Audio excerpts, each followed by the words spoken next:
Welcome, everyone. Dr. Anthony Criniti IV here, also known as Dr. Finance. You're on the Dr. Finance Live podcast.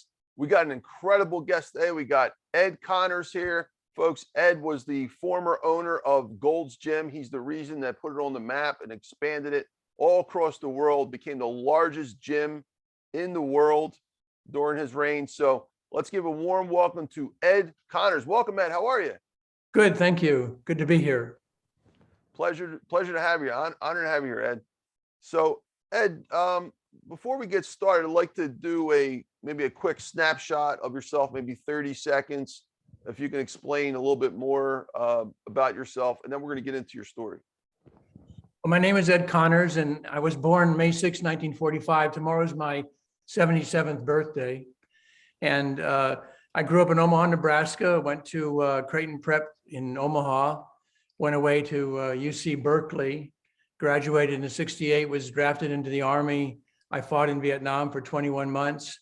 I then went to work in New York City for a famous architectural firm. I got laid off in '75, went to the West Coast to work, LA. My first project there was the Neiman Marcus store in Beverly Hills. Then in my seeking a job, I ran into Pete Grimkowski, who became Mr. World. At one point, he offered me a chance to buy into Gold's Gym, the single club in Santa Monica, California, in the picture you see behind me. And a year and a half later, I opened up the first gym franchise of its kind with Gold's Gym. We called it a license at the time. And over the next 25 years, we grew the chain to 704 locations in 46 states and 24 countries. Wow, that is incredible, Ed. By the way, before we get started, I just want to say I'm a proud supporter of you. I actually got your book. Yeah, so folks, check it out. Three Muscleteers. Let me see if I give a better shot. There you go. So the Three Muscleteers, Ed Connors. That's about him and his two partners who basically created. That's the two partners, the other two partners here, and Ed. My partners were bodybuilders, and I'm the guy in the middle there. I wore a coat and tie every day. I wasn't there to give training instruction. So the three of us, were the owners during most of the first 20 years. Yeah, and Ed just released his new book, folks, and we're going to talk about that in a little bit. It tells the whole story, this incredible story, because it's not just about the business. I mean, Ed's role is in the fitness industry and changing humanity, really, if you think about it. And we're going to dive deep in that today. So, so Ed, if you can, I'd like to just tell about you first, because I know that you represent a lot of things that have happened with Gold's Gym and whatnot. But I want to get to know Ed Connors first as the first part of the story. So where were you originally from, Ed? Well, I was originally from Omaha, and I went away to University of California, Berkeley to college. So that was my, first big trip or time away from home. It opened up a whole new world to me. And from the earliest age I can remember, I wanted to be an architect.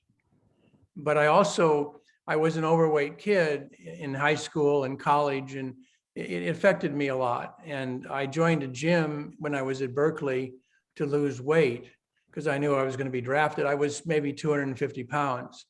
And by the time I was in Vietnam, I was 177. So I had lost a great deal of weight.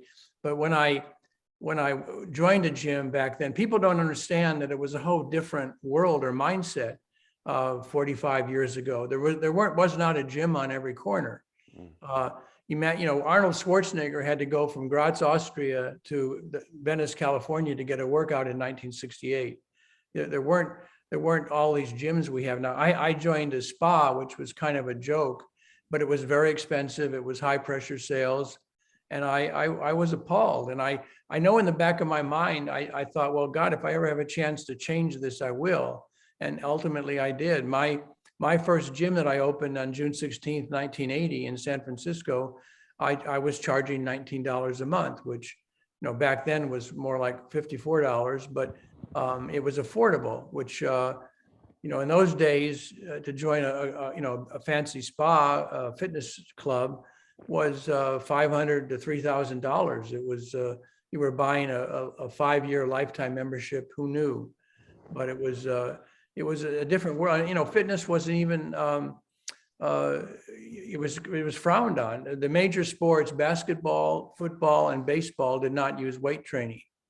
In fact, it was my good friend Boyd Epley at the University of Nebraska who became their first strength coach. And of course, the University of Nebraska sort of pioneered weightlifting for football and really started an incredible trend. Nowadays, everybody is expected to know how to do it or use it. But back then, again, the original Gold's Gym that's in the movie Pumping Iron was only 4,200 square feet. Being an architect, I had to convert that building into a legal home. So I knew the measurements. And then when I bought the gym with my two partners, it was in Santa Monica. It was in 4,500 square feet, which, is a big house. So, that's nowadays you've got gyms that are 25, 35,000 feet. Lifetime Fitness is 100,000 square feet. So you can see that the change that has occurred in the culture to accept, working out as a legitimate form of exercise. So that's a great point, by the way, and we're going to talk about that in a little bit.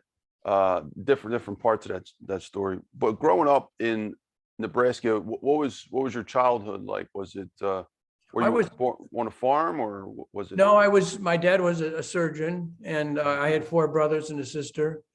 And in over the years, I got to see that my childhood was really exceptional. I was loved. I didn't want for anything. We had food on the table. I grew up in idyllic childhood. I mean, it wasn't exactly Leave It to Beaver, but my mother, would wear pearls around the house. I mean, you always knew what she was going to be doing by the way she was dressed. And that's something I took with me the rest of my life, is that, when you go outside that door of your home, you're dressed for whatever, you're dressed appropriately for every occasion. And I mean, people think I put too much emphasis on, the exterior appearance, but that's like a costume. That's like a uniform. I think it's very important. Like I wore a coat and tie every day to work at the gym, because I wasn't there to give training help. I was there to help people open a gym. Yeah, the suit and tie is not for you. It's for everybody else. It's your respect. You show and respect everyone else. Yeah, I agree with that. But when we sold the gym the first time in '99 to Brockway Moran in Boca Raton, Florida, I came to the first board meeting, and I was wearing a coat and tie, and I was about the only one dressed that way. And they said, "Ed, you're all dressed up." And I said, "Well, I'm part of the old economy. This is when this is the dot-com era, when everything was kind of blowing up." And it had been very hard to sell the gym because, we were the ultimate low-tech business. We weren't that attractive. And we compared to, the multiples of businesses going public back then was just outrageous. So anyway, but I had a wonderful childhood. I got a great education. I went to a Catholic grade school. I went on to a Catholic high school. I would have gone to a Catholic college, but my parents said, Ed, we think our obligation ends at high school. If you want to go to college, you're going to have to pay for it yourself. So Berkeley had the cheapest architectural school. So I went there. It was $335 for an out-of-state student back then for a semester to go to school. So I worked as a waiter in a restaurant for my 5 years in college. What made you want to be an architect, though? Was it attraction of real estate or drawing?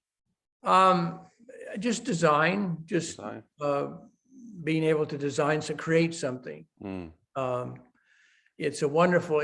I would tell the bodybuilders it was like me being on stage. I mean, my last building that I work on was Fox Plaza in Century City in LA, which you may know from the first Die Hard movie as Nakatomi Plaza. But I mean, that's, it's very, it's like a giant phallus. It's very, you look at that and you realize that it wouldn't look exactly like that if it wasn't for you. So it's quite a thrill. The profession doesn't pay that well unless you're an owner or head of the firm. but it's very rewarding to see something you had in your head, become to life. Well, actually, even my book now, I mean, seeing my book in front of me right now is sort of surreal. It's an object, and I designed the cover, and I'm very proud of it. And I love graphic design. I don't just love architecture. I love all design. And being an architect actually played an amazing role in the development of Gold's Gym. It was just a fluke. I mean, I found the current location of Gold's Gym in Venice when I was working 2 blocks down the street for the office of Charles Eames, the famous designer of, the Eames lounge chair, many chairs, incredible talent that's died quite a few years ago. So had I not been an architect, who knows? I mean, I don't know where Gold's Gym would be or the whole fitness industry, but that link really made a difference. That being not just interested in one aspect of life, but several, made a big difference. That's brilliant. Thank you. I appreciate that.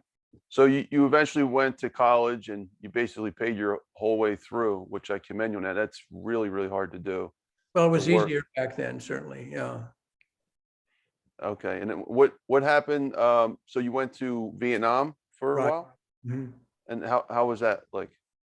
Well, again, I guess, I joke with people, yeah, if you survive the war, it's a big plus, because you learn a lot. I mean, I was in another world, having come from a perfect family in Omaha, Nebraska to Berkeley, and thinking everybody needs an Eames lounge chair to live. And then suddenly I'm in a third world country for the first time with, a sleeping bag, and, your whole life is in a little compartment.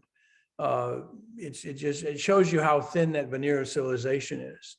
And I was a sergeant. I had 20 some guys under me.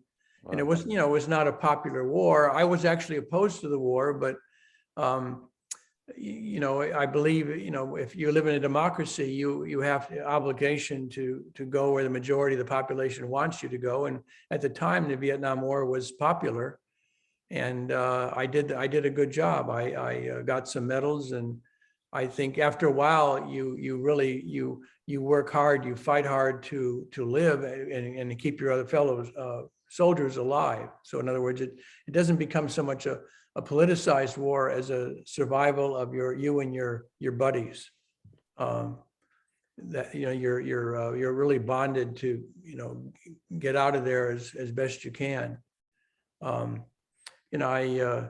Again, I don't want to get political, but I mean, I don't think we really learned from Vietnam. I mean, we got involved too heavily in Afghanistan and Iraq, but I'll leave that to another discussion. How long were you in Vietnam for, and was it by choice or? Well, you had no choice. I was there for 21 months. I did that. The amount of time was a choice, because if you extend it, I think after a while, when I was in Vietnam, I didn't think I was going to die. I mean, the first day I was there, I thought I was going to die. But ultimately, you avoid these, you begin to think you're not exactly immortal, but you're going to live through this thing. So if I extended in Vietnam back then, you would then get out early. In other words, if you volunteered for a few more months in Vietnam, then and it coincided within 5 months of your normal discharge, then you would be discharged 5 months early. I also got, back then they had R&R trips, rest and recreation, and I got, because I extended, I got 2 more trips. I saw Hong Kong and Japan. So, those were wonderful experiences that I'll never forget. And I'm kind of getting ahead of myself here, but your Gold's Gym experience, I just made the connection. Is it possible that your experience in Vietnam, being in charge of saving so many your troops' lives and making sure they're all okay and coming home in one piece, do you think that same quality right there extended to when you started running Gold's Gym, and maybe looking at it as you can save a lot of young people's lives and help them, because a lot of the people that showed up at your gym had problems where they didn't know where their life was going. And we had a preliminary discussion before we started here, which was in my case, it was kind of a lost child, wrestling. And wrestling saved my life, and you said that was a connection to many of these other people. And maybe there's a connection between what you were as a leader in Vietnam and continuing that mindset journey with the gym. Do you think so? Or I've never thought of it that way, but you may have hit on something that I realize now. But I grew up Catholic and with a mother that said a rosary every day and went to church, and she would always say, "There, but for the grace of God, go you or I." And no, I guess you're right.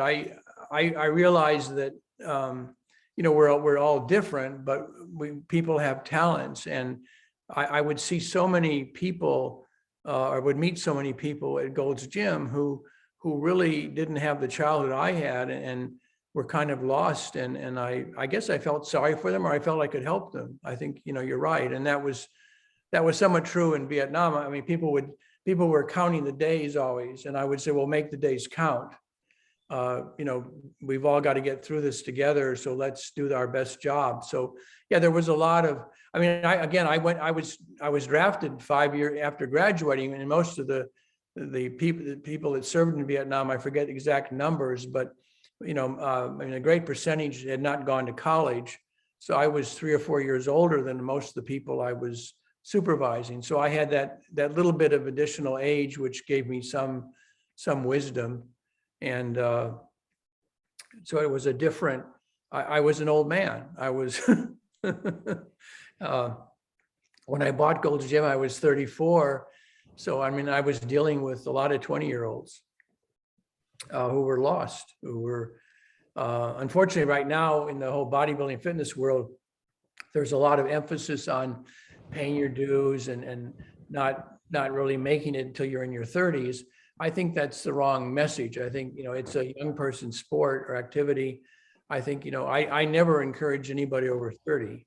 You're not old, but you are old for that, world, because you would start getting hurt. But no, well, you hit on a good point. I think that could well be, that's where it certainly exposed me for the first time in my life to a whole nother set of humanity. I had perfect vision going in, so I became an expert marksman, and I would help people, shoot their guns, and you'd be laying down next to them trying to help them in position, and they'd open their mouth, and most of them, so many of the guys had horrible teeth or no teeth.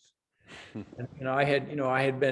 my parents had been well off enough to give me braces as a kid and take care of my teeth. So right then and there, I saw, my God, I'm luckier than, half the guys in my unit who didn't have dental care growing up. Brilliant. Thank you. I appreciate that. Yeah, I just see it as your leadership qualities were starting to emerge, and I could totally see why, when you will come back, that eventually, you might want to continue that. Like, I'm sure you were highly successful, saved a lot of lives over there. Well, you never know. It's just, it was a different war than the other successive, it wasn't like Afghanistan or Iraq. It was totally different. So thank you. I appreciate that. So then after Vietnam, you came back and you were an architect. You were actually, can you tell us about your journey, your architectural journey? What the first company you worked for? And I worked for a company called Kevin Roach, John Dinkaloo, and their headquarters were in Hamden, Hamden, Connecticut. But most of the projects I worked on were in the New York City area. Their most famous building would probably be the Ford Foundation headquarters in New York City near the UN. I worked on the UN Plaza Hotel and the Metropolitan Museum of Art. So they were a wonderful firm, but architects are very vulnerable to recessions. I've lived through 6 recessions. And, my friends that are architects get laid off. The accountants and the attorneys never seem to get laid off, but the architects always get laid off. The whole building cycle is always kind of behind the wrecking ball. And so I went there. I went to work for them in 1971, right out of Vietnam, the Army. And then 4 years later, I got laid off in the 75 recession. And I sent out, 100 resumes all over the country. And one of them was to work for Disney in Orlando and then Epcot, which was just starting. And so I went down there for an interview, and while I was there, I went over to see a friend who was working out at a gym called Orange Avenue Gym in Orlando. And while I was there, I met Pete Krimkowski, who was the biggest bodybuilder or human being I'd ever seen. And I said, God, you should be out in LA. I just came from an interview out there, and I went down to Gold's Gym. This is the Gold's Gym that's in Pumping Iron. And I said, you'd be the biggest guy, at least the day I visited. You should be out there. So I'd love to, but I have no money. I'm going through a divorce. I don't even have a car. So I said, well, if I take that job, I'll fly you out. You can stay with me till you get on your feet, and we'll go from there. And so yeah, I guess I saw somebody with a lot of potential in my eyes. He just needed some help. And the humidity in Orlando back in 1975 reminded me so much of Vietnam. I said, I don't care what they offer me. I'm not taking a job here. I mean, Orlando and Houston have got to have the worst weather of any big city in America. And, you know, where I was in Vietnam, it rained 75 inches a month for 3 months in a row during the monsoon season. Which part of Vietnam were you at? It's good. Near Hue, it's called Phu Bai. Oh, okay. I went to Ho Chi Minh City, what I called it Saigon when I was there. Yeah, right. That was far south. I was in I Corps, which is the northernmost portion of South Vietnam. Oh, wow. But so anyway, maybe, you know, Gold's Gym exists because the humidity in Orlando. I mean, that's how crazy life is, right? You can't make this stuff up. So anyway, I took the job in LA, and my first project was a Neiman Marcus store in Beverly Hills, which I'm still very proud of. It's not great architecture, but it's a nice build. It's now lasted 34 or 5 years, and they remodeled once, and Neiman Marcus has gone into bankruptcy, and they're out of it now. But, you know, back then it was, it was a $16 million building. And it was a wonderful, here I am, 30 years old. I'm the senior designer. I'm the project designer on a building in Beverly Hills. I mean, this could only happen in LA. I mean, that's the wonderful thing about LA. It is an amazing place for dreamers. I think less so now, but certainly back then it was an incredible opportunity. So Pete Krimkowski came out, stayed with me, went on to win the Mr. World and have a career in bodybuilding. And then he called me up in one day in February 1979 and said, Ed, Gold's Gym is for sale. Are you interested? And I thought I would be one of many shareholders, and it turned out to be just me and one other person, and Pete. So we bought the gym for $100,000, 50,000 cash, and I took out a loan for 50,000 for the balance. And we nearly went under the first year. We lost money, but that's true with most new businesses. Wow. So the rest of the story, basically, you built that, as you said before, to an extremely successful company, and you wound up selling, I believe, in 99, but you were there till 2004. Well, we sold first time in 99. So Pete, Tim and I owned it for 20 years, Tim Kimber. And then in 94, 95, Town Sports International and 24 Hour Fitness started buying up our gyms. And we always wanted to be number one. Number one is wonderful. Number two is terrific. Number three is fatal. You got to be number one in your niche. So we were looking for a solution, which I was hoping to take the whole company public, but and I write extensively about that in my book, but we couldn't. It's hard to get that many entrepreneurs together on that page. So we ended up selling to Brockway Moran and Partners in Boca Raton, Florida. In 99, I stayed on. All my two partners and I were all shareholders in the new company for 5 years, and I was on the board and I was an employee for a while. We grew the chain from 535 clubs to 704 when they sold in 2004.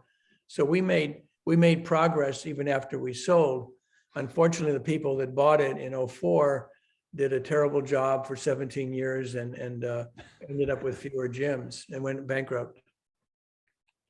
Yeah, there's still are gold gyms. They're just, especially with the pandemic, it's just not as successful as before, right? Right. I mean, there are still 680 Gold's gyms, but 400 of those are overseas. We have over 100 in Japan and over 100 in India. Wow. So 400 of the 680 are franchisees that we put in place pretty much during that earlier period. The new owners raised the franchise fees, basically quintupled them, which I think is which is wrong. I think that's, the use of the Gold Gym name is worth something, but not 7% of gross revenue, which is what fast food entities charge. So Ed, you actually pioneered the franchising in the gym industry, right? Which is incredible. Like, how did you? Maybe that might be our topic for Clubhouse when you come in a few weeks. Right. How did you learn all this? Like, what, coming out of nowhere? Well, we didn't. Again, it was called a license. There are three things that make up a franchise. One is a trademark. Number two is you charge a royalty for the use of that mark, and number three is a business plan. Well, we had no business plan. I mean, there was no manual. So I guess I was also fortunate having been a student at UC Berkeley and knowing San Francisco. I knew a gym over there. I knew the owners who wanted to sell. And again, incredibly enough, it was about the same size as the gym in Santa Monica, and it also had some of the same equipment. So, and they call themselves Diamond Gym. So they loved Gold's Gym, and they said, well, we can't be a Gold's Gym. We'll be the next best thing, which is Diamond. And so it was kind of there's certain irony in the name, but they wanted badly to sell, and I bought that gym with my help of my father for $100,000. So that became the first Gold's Gym franchise or license. And again, I didn't know what was happening, what was going to be coming, but then the gym was, successful from the get-go, and I got enough courage to then open another one in San Jose, and then Walnut Creek, and then Mountain View, and then San Diego. So personally, I got involved with other people, mainly fitness people. I wanted partners who were passionate about helping people and with fitness. Because I realized from my father and my brothers who were involved in medicine that the average bodybuilder knows more about health and fitness than the average doctor. They know how to diagnose somebody perhaps and make them better after they're sick, but in terms of just staying healthy, they don't know. I mean, this is back. You're too young, but this is back in the day when there would be Lucky Strike ads on TV that said, 9 out of 10 doctors who smoke Lucky Strike. Remember those? No, but I have, I researched that. Yeah, it's pretty crazy. At night when I'm trying to divert my mind from what I'm doing, I'll go to YouTube videos, and I love watching What's My Line.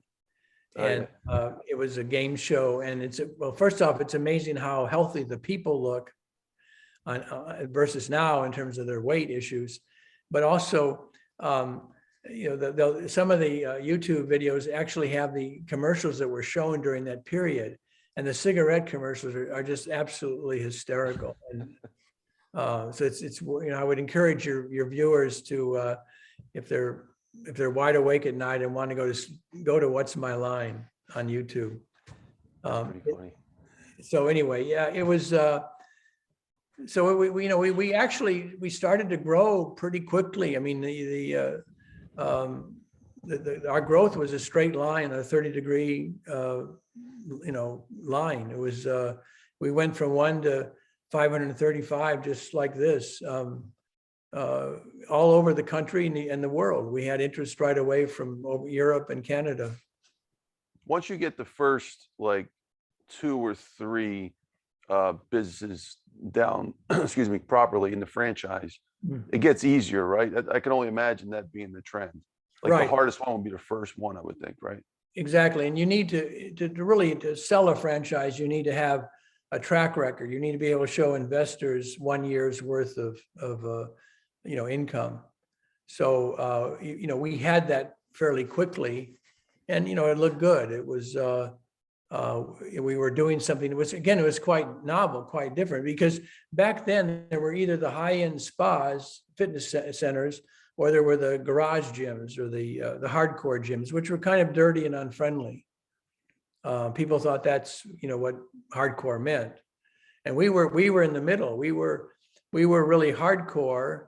We were catering to the serious lifter, but we were also welcoming. We were friendly, and we were clean and well-maintained facilities. Which we inspected them. We had certain standards. We also wanted to have them to be a certain size. So they were bigger. They were bigger than the small, hardcore gyms, but they were smaller than the big spas, because we didn't think you needed all that stuff. Thank you, Ed. And just as a conclusion of this story, what you can more than welcome to discuss if you don't want, but what did you guys wind up selling Gold's Gym for when you left? We ended up selling for $44 million. 40. Now, was that like a good number? And I was trying to figure it out. I was looking in your book. I couldn't really dissect it well enough. I'm just thinking, if you were making, some locations were making over $1 million a year, how did they come up with 44 million as the? Well, again, as the sale price? Gold's Gym Enterprises, which was the parent company, we only had one gym. It was with Gold's Gym Venice, and it was doing some remarkable numbers. But so we sold for a very high multiple of EBITDA. We sold for a multiple of 13, which nowadays there are some gyms, small gym chains, selling for, say, a multiple of 5. So we were selling a brand. We were more than just. It was more than just a gym you were selling. You were selling Gold's Gym, the brand. Yeah. So 44 million included all the franchises, including the original? 44 million included the franchise fee income, but no actual gyms other than Venice. Oh. So, every gym was paying us about $1,000 a month. So we had 5 or 6 million coming in a year in franchise income, which was very profitable. We had very few lawsuits. We spent most of our money trying to protect the trademark overseas, registration and the lawsuits overseas regarding illegal use of the name. But all in all, we had very few complaints from our gym owners or lawsuits. So we had the income from merchandise. I mean, actually, for a while there, we were a clothing company. We were masquerading as a gym chain. We were actually a clothing company. We were doing almost 20 million a year in '89 when we licensed that out. We could not keep up with demand. I mean, if I had to do it all over now, I would never have given up the clothing. But that was a painful lesson. But it wasn't like nowadays where you can source so many, you can source t-shirts from all over the world and get great quality. Back then, it was almost all just the Southeastern United States where you could find t-shirts. So we would buy and silkscreen a t-shirt for $2.25. We would sell it to our gym owners for $4.50, and they would sell it for $9.95. So everybody doubled their money. Everybody keystoned the price. And besides making money on a shirt, you had people advertising the brand all over. I mean, more people have worn the Gold's Gym shirt than have trained in the gyms, I think. Who wind up owning the rest of the gyms? You said you guys retained the original. You sold the original gym plus the franchising fees, but who owned the rest of the gyms? We had a lot of gyms were owned just by a single owner, a couple or a couple guys. We had maybe I think I write in my book, we had maybe 50 some owners that owned close to 200 gyms.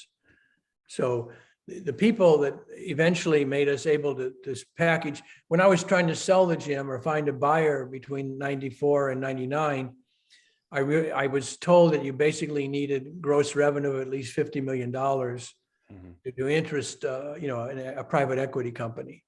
And I'm sure that number is much higher now.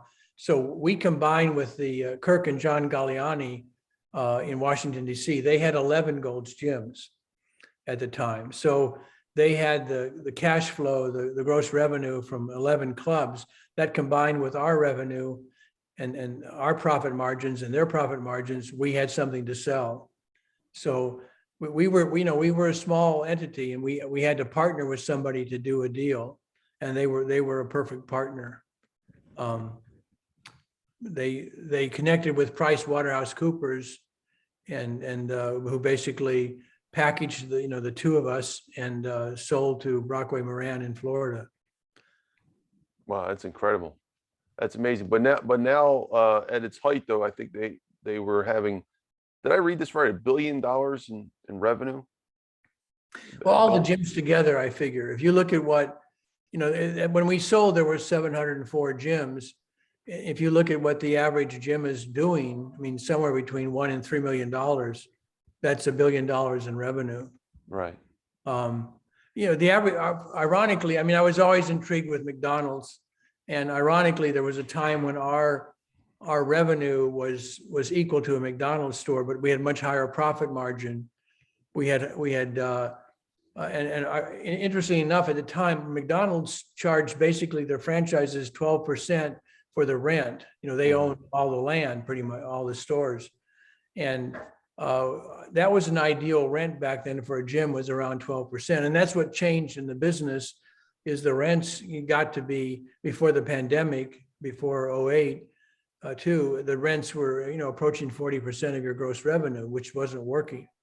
So, and that's one reason too, we didn't increase the mandated size of the gym, because you've got to make it affordable. And, a lot of these big box gyms right now, well, 24 Hour Fitness, which had 300 clubs before the pandemic, they've closed 300 of their gyms. Or not, I'm sorry, they closed 100 a third of their gyms, because it's hard to make 35,000 square feet work.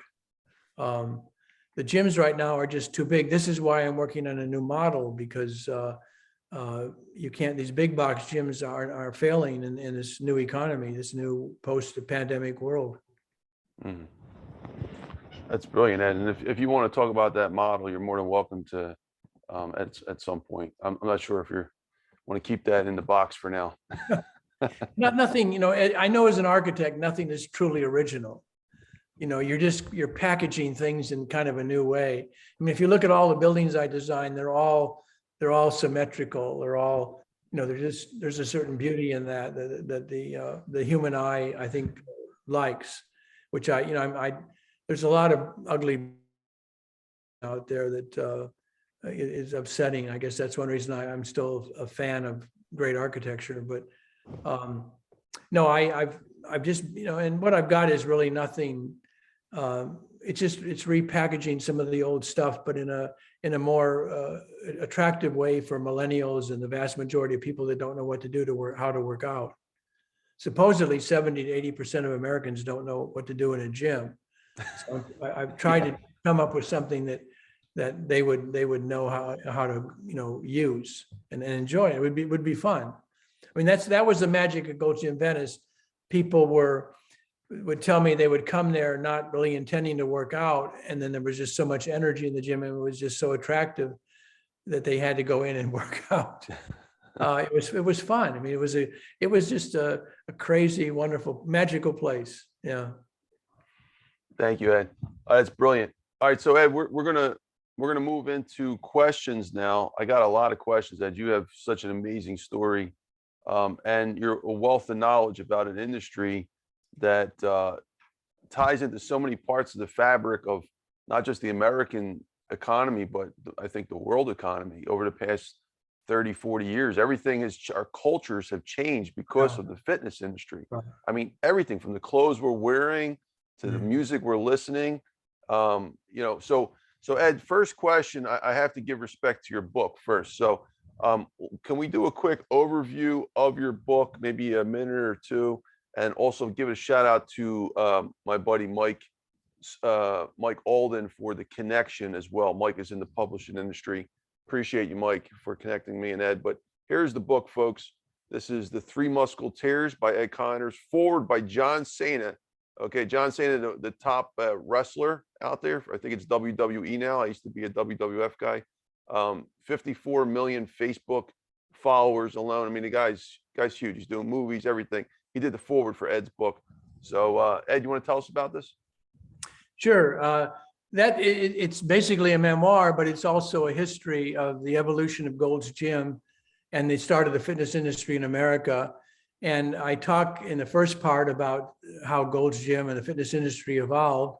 And then the second part, I talk about some of my house guests. Over the past 45 years, I had 528 house guests that I can remember, John Cena being one of them, who helped make Gold's Gym the Mecca. Basically back then, the magazines were the social media of the day. So my house guests, people I could identify as being people that, would be, winners in the fitness world, got photographed in our gym, which was free publicity basically. And they would wear our clothing. They would be shot in the gym with the Gold's Gym logo and branding all around them. And then the last part of my book talks about the management of Gold's Gym, which we just talked about a bit, and how it grew and how we were so fortunate to become what we did, because we went more of a team approach. We got great people together, let them go do their thing, and there wasn't this one, this Jack Welch GE approach, which I'm against, where it's kind of one CEO that at the top that really, I think in the long run kind of wreaks havoc, but it doesn't work. I think Elon Musk and Steve Jobs and the Silicon Valley have shown that it takes a team. I mean, Elon Musk is not doing everything on he hires brilliant people and leaves them alone. And look what he's done. I mean, it's amazing. So he's not afraid to hire people that are as crazy and work as hard and as brilliant as he is. And I think that's the message of part 3. Mm. Yeah, and Ed, you've been working on this book for how long? It actually, I started really seriously putting it together in January of 2021. I signed a contract with a publisher in October, and I had to finish it by December 31st. So it was a year. Wow. And you just published it though, 2022. April 12th. Yeah, they had it for 4 months, reading it or working on it. Excellent. Thank you, Ed. It's a whole new experience being an author. Yeah. How's it feel? How does it feel? Please tell. I'm a writer before all this stuff, by the way. I did all this because I was a writer. But yeah, how's it feel getting that first book in the mail?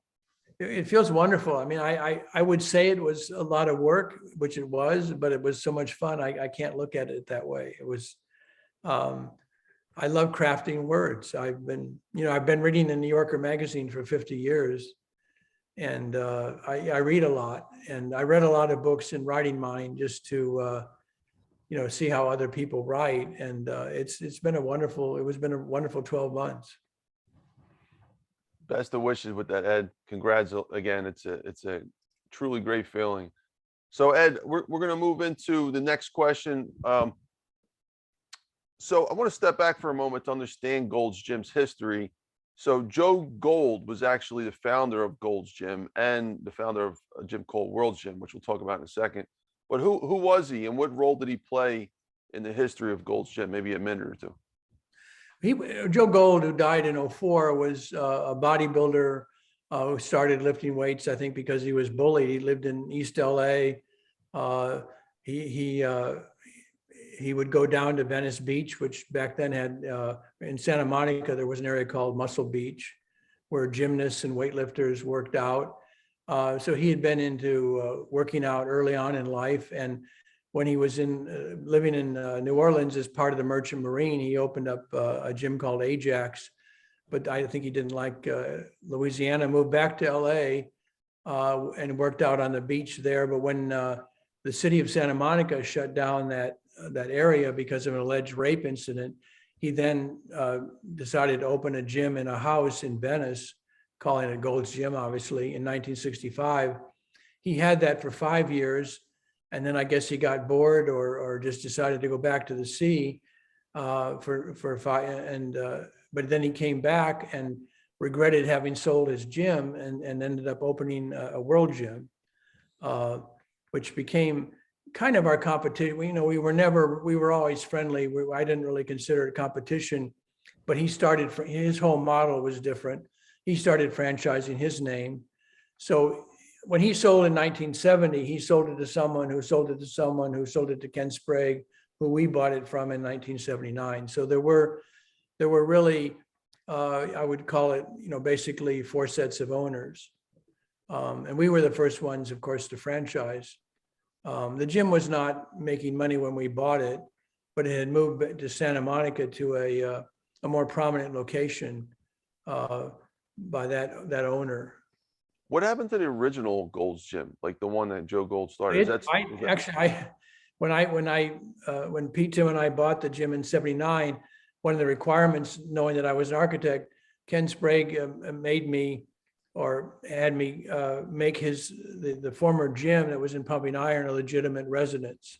So I did drawings to convert it to a legal home. So it's still there, with the owners, the current owners, very nice couple, have left the painting, the fresco, the stucco painting in front with the Gold's Gym name on it in place.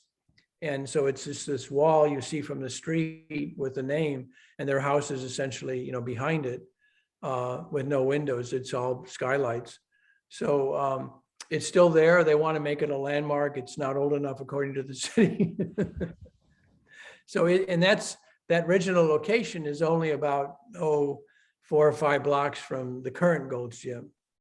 Okay, well, why didn't they keep it? If it's such a historical site, I would think Gold's Gym would want to own it. And even if it's too small, like just have it there as like a museum for Gold's Gym or something like that. No, that would have been wonderful, but the real estate has gotten so out of hand in LA. My last home there, which I sold for $3 million, is now on the market for $8.5 million. Wow. So those $50,000 shacks around the gym are now $500,000 built, houses, but they're still shacks. I mean, if an average person, I think, were to look at the former Gold's Gym and realize it might cost $3 million to buy it or $4 million, they would probably say, well, you're crazy. You'd be better off buying something in your area. I mean, I wouldn't buy a home in LA right now, given the prices. It's just, being an architect and knowing what it costs to build a home, these prices are just too high, too much money. Mm. We're talking $1,000 a foot, which is low compared to, say, New York City or San Francisco, but outrageous in terms of, you could probably find some wonderful properties in your area for under 300. Oh yeah, Philadelphia has always been underestimated. I think so. We're kind of like the cheap version of New York, Right. but it's starting to catch up though. Being in real estate. I love Philadelphia. I was stationed at Fort Holabird in Baltimore for a while, and I would go up the coast and on weekends when I could get off and see the big cities. And yeah, I love Philly. Yeah, anytime you want to come out here, Ed, you're definitely welcome. Take you, show you the city, and Yeah, thank you. great place. I want to start traveling because of my book. So I'm a lot of people are reconnecting with me that I haven't seen, and then so I think I've got a book 2 and 3 in me. Oh wow, that's great.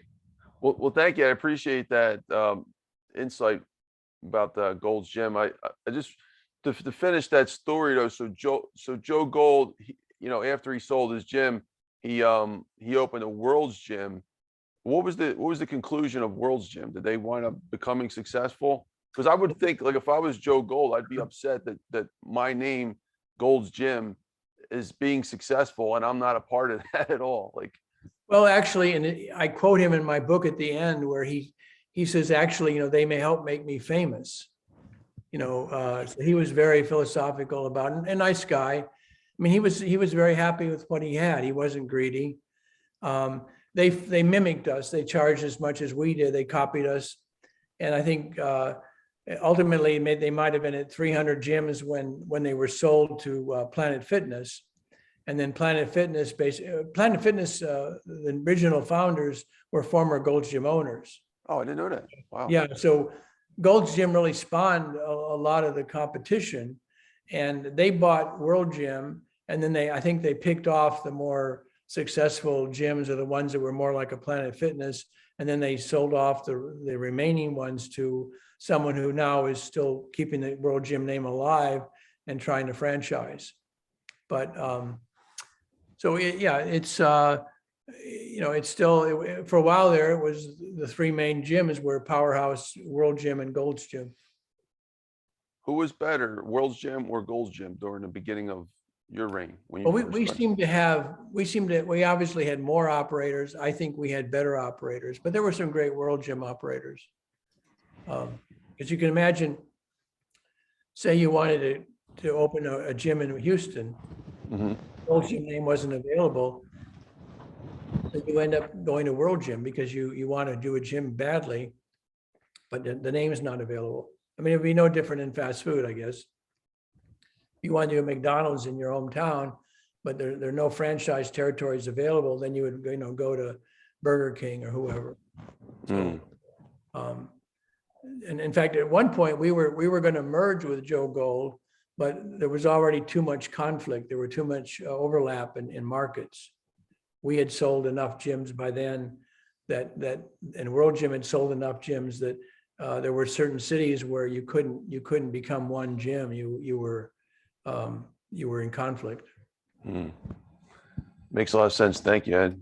And Ed, so we're going to digress for a little bit to understand the whole history of the fitness industry changing and whatnot. We really got to mention a guy whose name was Joe Weider. So who was Joe Weider, and what role did he play in the history of bodybuilding?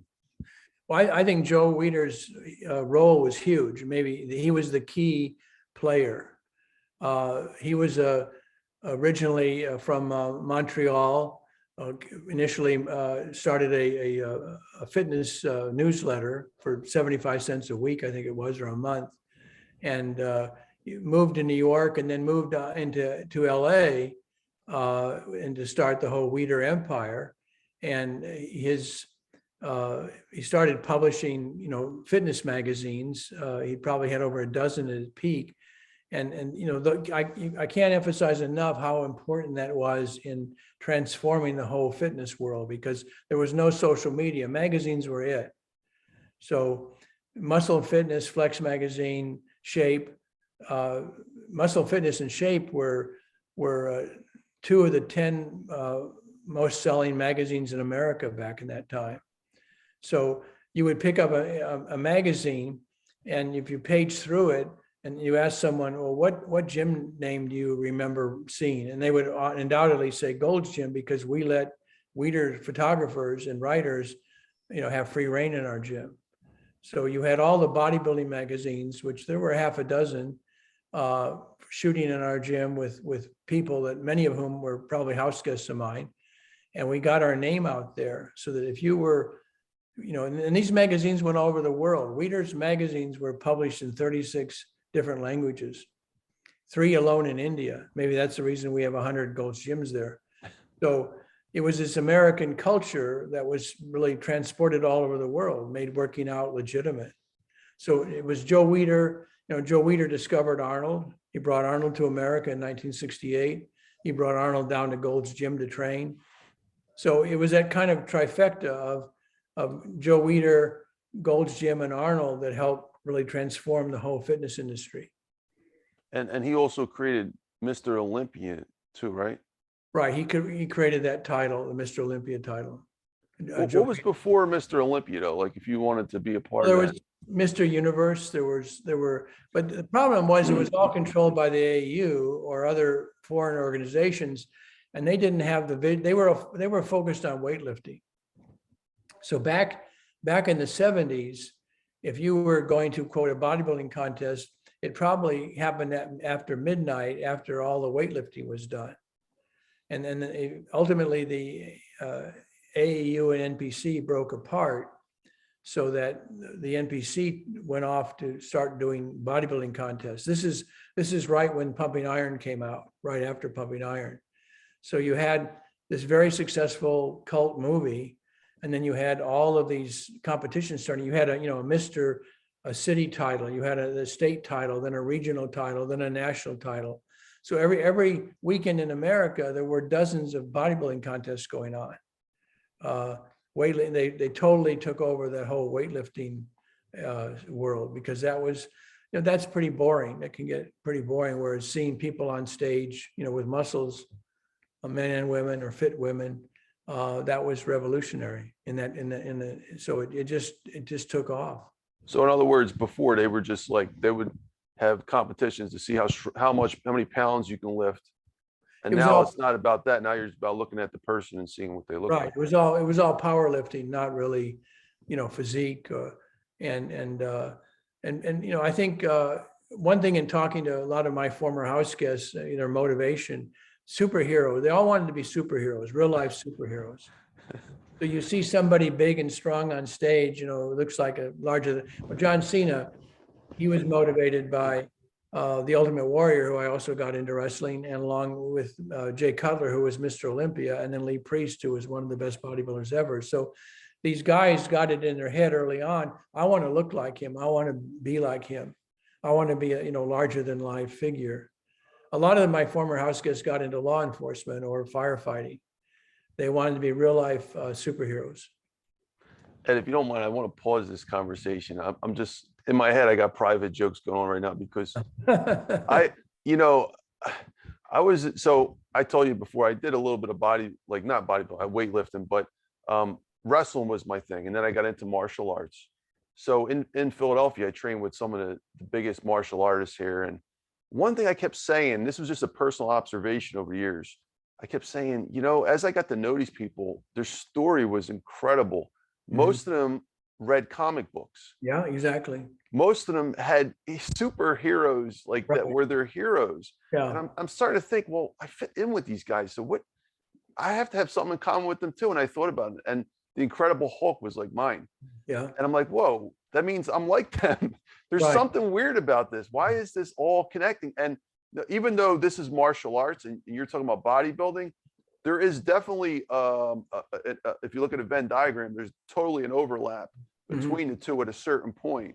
And I think that a lot of them, including martial arts and bodybuilding, put them all together, they all have this similar story, this similar something happened in their past where they just wanted to become a hero and stop either bullying, whether it was from the family or from public or something, to become a hero, to make bad good. To get rid of bad guys and become the good guys. So would you say that this is years of observations, by the way? I'm wondering, you came a different direction with this, if you experienced the same thing, because it's just crazy. There's something to this. See, I personally didn't experience it, but all the people I've talked to and communicated with, they all say exactly what you're saying.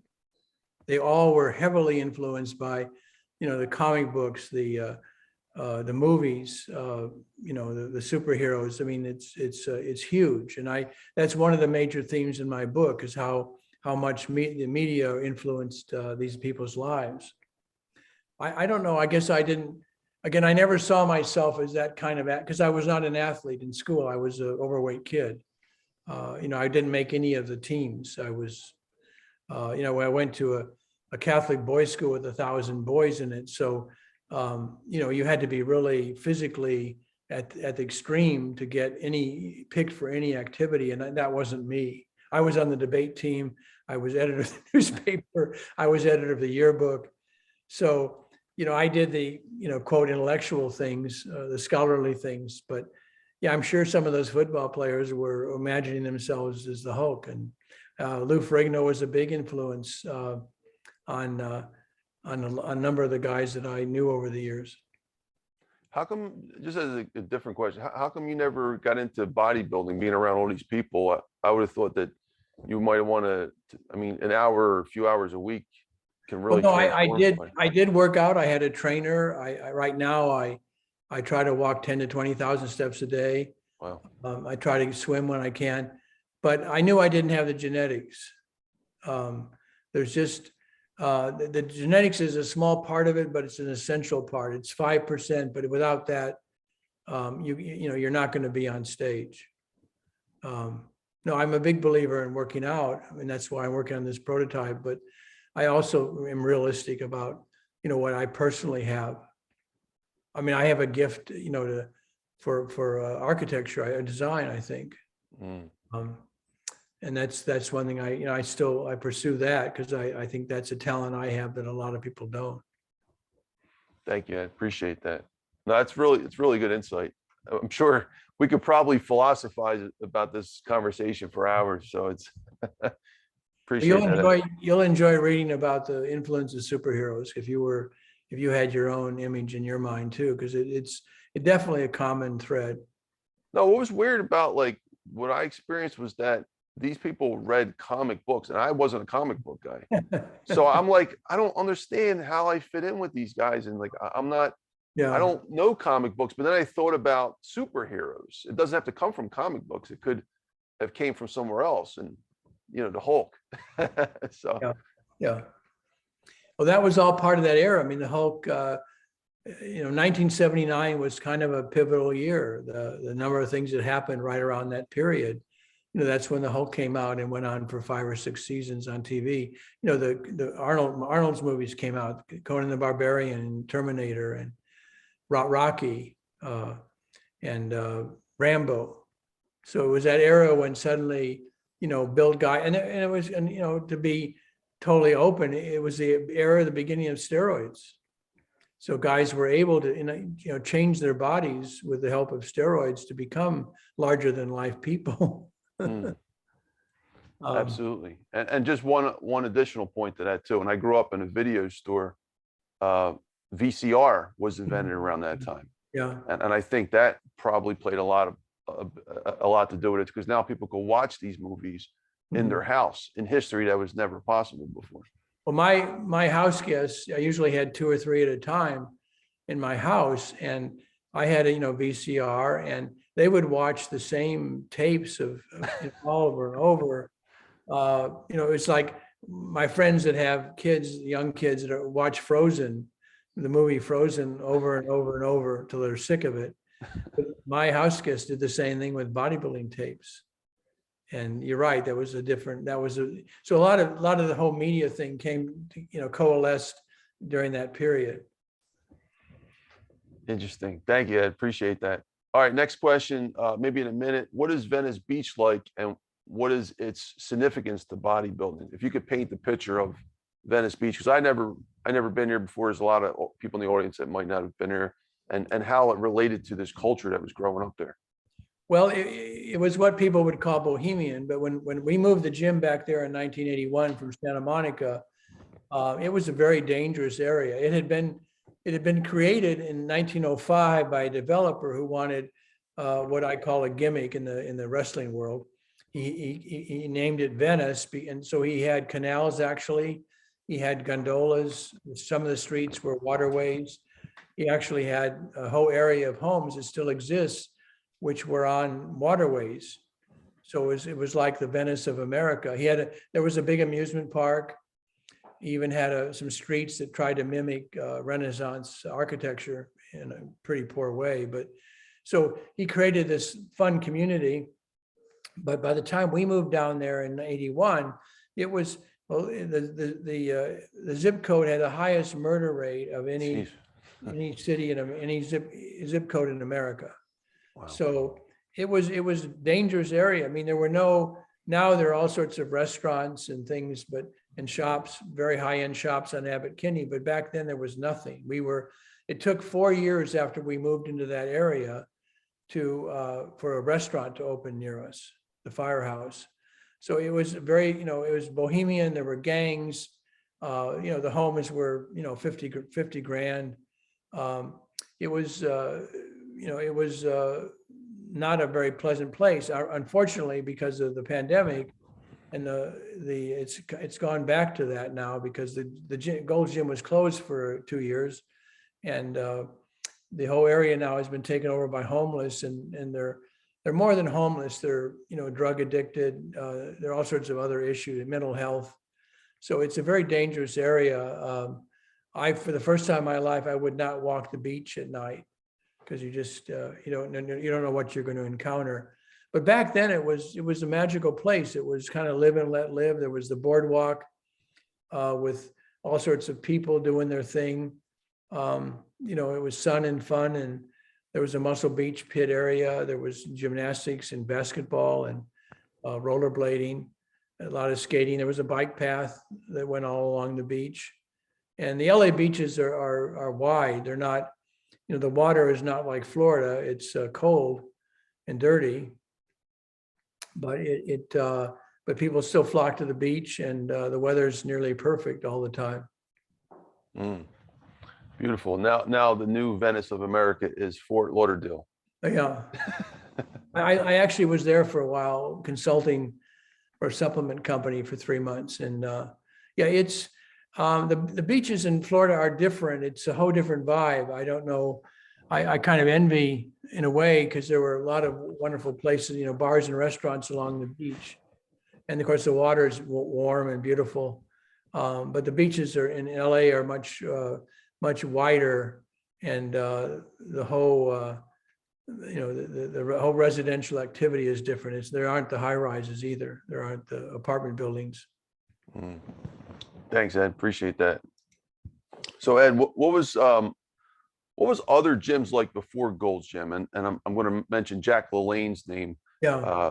You gave us a hint already, but maybe in like a minute or two, if you can describe, was the spa, for example, was the spa like the same thing that's been going on for thousands of years, from the Romans, to the Greeks, to modern Turkish baths and stuff like that? Was that the kind of spas that were in America? Yeah, it wasn't quite Turkish bath, but it was similar in that they were bigger facility. They were called spas. President and First Lady's Health Spa, or Jack LaLanne's Health Spa, European Health Spa. They were big, but they had pools and jacuzzis, and there was very little really lifting equipment. If there was, it was kind of a joke. Like, remember the old fashioned wood rollers that kind of beat off the fat, supposedly. So you had that extreme. So you had 20 to 35,000 square foot facilities, and then the other extreme, you had gyms, which were hardcore, which were the size of someone's basement or garage. So so you had nothing in the middle. So yeah, let's take a look at the other extreme. So you said the other extreme were gyms that were dirty, like in a basement floor, real small. What were they doing there? Were they lifting They weren't weights? They weren't really commercial gyms. So if you lived in the suburbs of Philadelphia, you might have a friend who had some weightlifting equipment in his garage or basement. Oh, okay. They weren't really, you didn't buy a membership. It was a clubhouse. It was a clubhouse with weights, but they were, dirty, and maybe they were unfriendly to people that weren't into their niche. They're doing their thing. And then the other, you had the big fitness, the spas, which were kind of a joke. And there was none in between. Like there was nothing really else. Arnold Schwarzenegger had to go from Graz, Austria, to Venice, California, to Gold's Gym to get a workout in '68. That's how novel the whole original Gold's Gym was. And that was only 4,200 square feet. That was the size of, a couple of aerobics rooms in some gyms. Now, I'm not a millennial, but I'm having a hard time understanding this. That's just crazy. Like, I know, we're so used to it now, but wow. And that's why I wanted to write the book, because people don't realize how far the culture has come. Because back then, in fact, it was Monday, Wednesday, and Friday were men, Tuesday, Thursday were women, Saturday was co-ed, and Sunday the gyms were closed. So we pioneered co-ed gyms. There was even when we bought Gold's Gym in 1979, there was no women's locker room. There was, when we moved the gym back to Venice in '81, I put in a women's locker room. So that was, the first. And people were kind of, in the South, when we were opening gym franchises, people were really concerned about having co-ed gyms. They thought the women would get raped in the gym, attacked. And to my knowledge, that never happened. So yeah, it was, we were pioneers, and that's why I wanted to stress in my book that Joe Weider, his magazines, along with Arnold and Gold's Gym, helped change the culture, making working out legitimate. It just wasn't done. It's nowadays, my God, the proliferation of fitness studios and gyms is, before the pandemic was unbelievable. I mean, there are 47,000 fitness facilities in America, apparently, before the pandemic. Wow. Who were some of the celebrities that you worked alongside, Ed? Like, I know when you first started the Gold's Gym, I was reading, I didn't read your whole book yet, but I just got it today, actually. It read the first, I think the intro, it said something about Stallone, and he started naming a whole bunch of names. He said, these are all the people that wanted to come to my gym. Like, Yeah. I thought that was really cool. Can you verbalize that for me? Well, this is Hollywood, this is LA. And, stars would have to get in shape for the movie. And they would come down to the gym, and, we didn't charge them anything.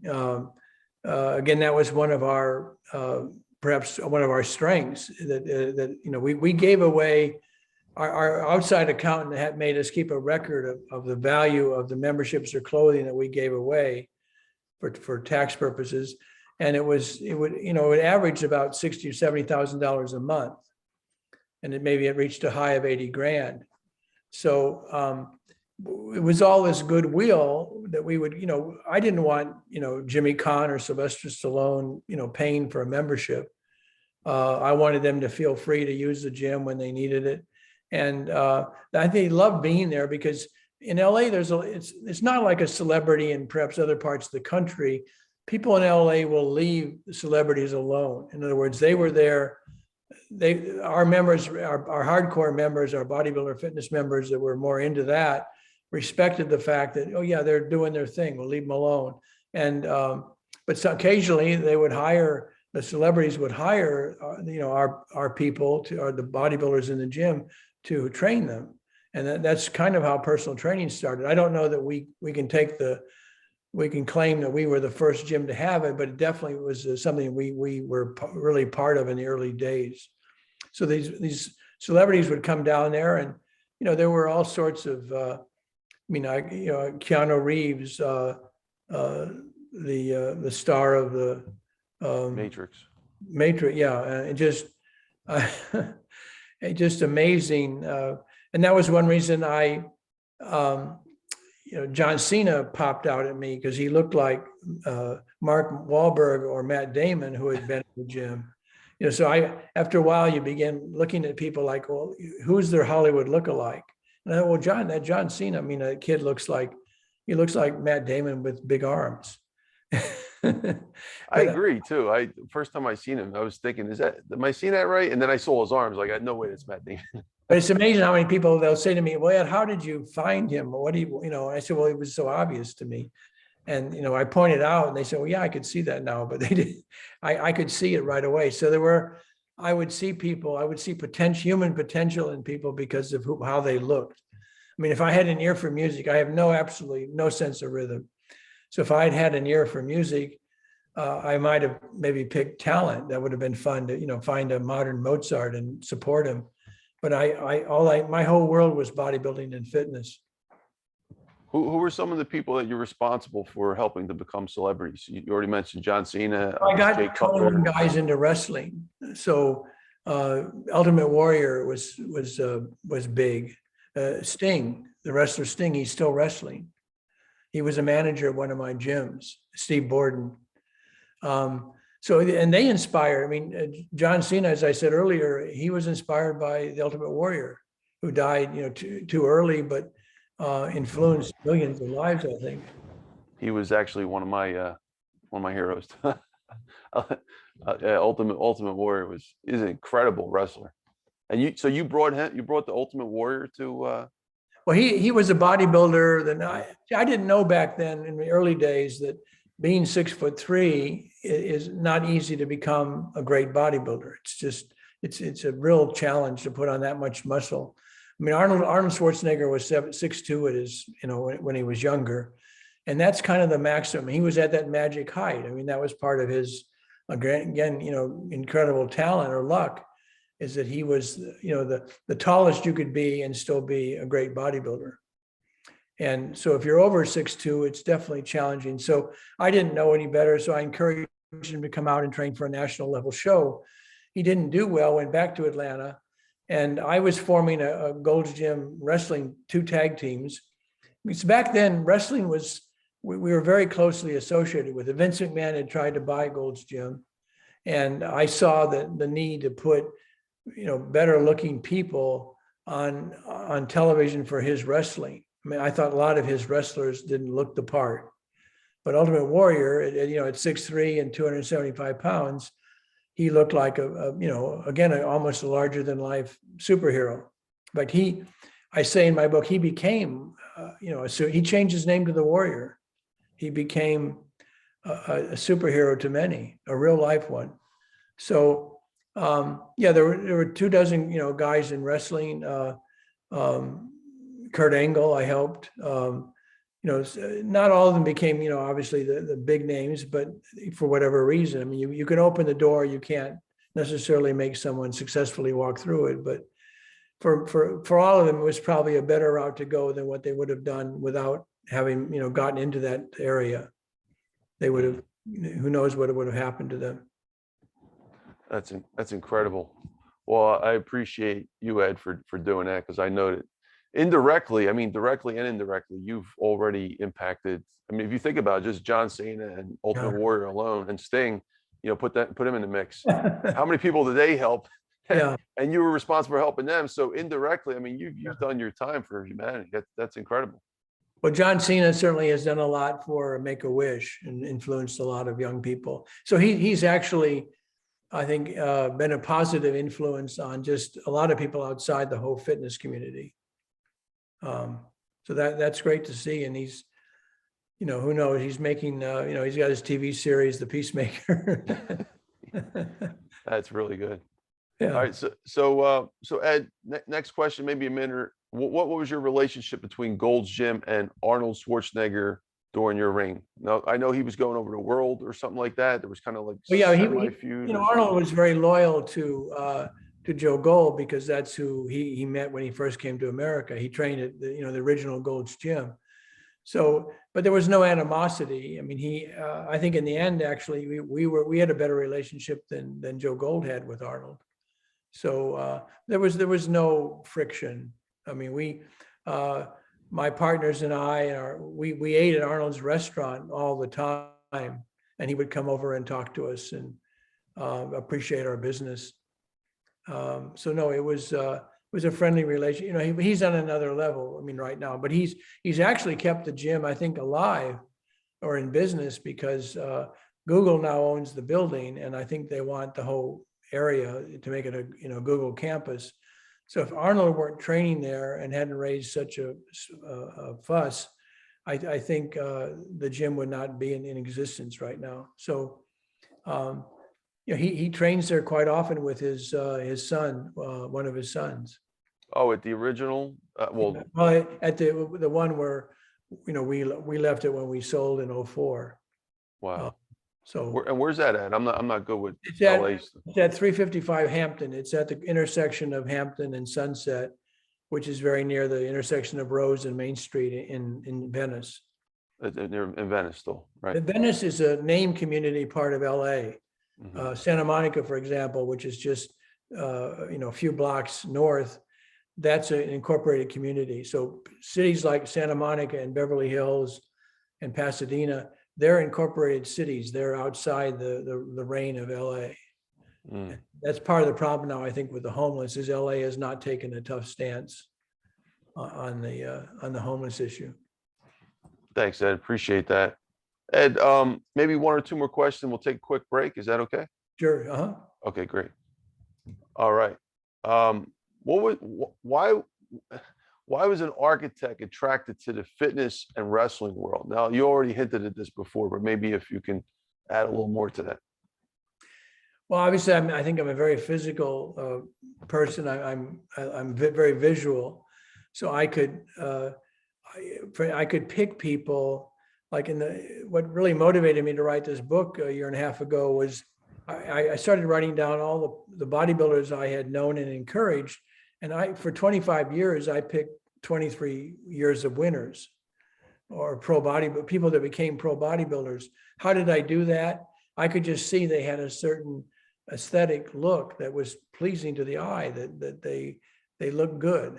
And that gets back to, you know, genetics and, you know, some people could put on a lot of muscle and look ugly, I think, but other people like Arnold can carry a lot of muscle and look great. So I think it was my eye as an architect that helped me find the people to encourage, because I never wanted to encourage someone to pursue a lifestyle or a dream that I didn't think was realistic. So, you know, that to me would be really mean and you know, untruthful. You'd be lying to them. So I had an architect's eye, I think. I totally get where you're going with that. And, you know, I grew up in the real estate business and I know exactly why you like what you do, because I've built a lot of homes, you know, over the years, and going into a shell, we call it a shell, like a house that has nothing in it. Yeah. And looking at it, this ugly, goofy looking shell with probably the homeless people living here, you know, every animal in the neighborhood, and looking at that and making an assessment on the spot, which most of the people on the planet can't do. They don't have that vision to see what this house will look like in a few months. Yeah, right. Is a special quality, and architects can do that too. And to take that same quality, it's not such a far leap to apply it to a human being. Like to look at someone with a lot of potential no one else can see, Right. except a trained eye, and to envision what that person can look like in their greatest form. So, you know, I think that's really cool what you do, and that's definitely it's definitely a skill set, and I could see the leap there. I just wanted to hear what you had to say. Right. No, yeah, well, there's just so much ugliness out there. Yeah. To me, it's obvious, but for a lot of people, it doesn't seem to be. Well, I have a question about the 6'3" thing. I never heard that before. So you're saying people like Hulk Hogan, who's 6'6", they're kind of past that mark of where you can really.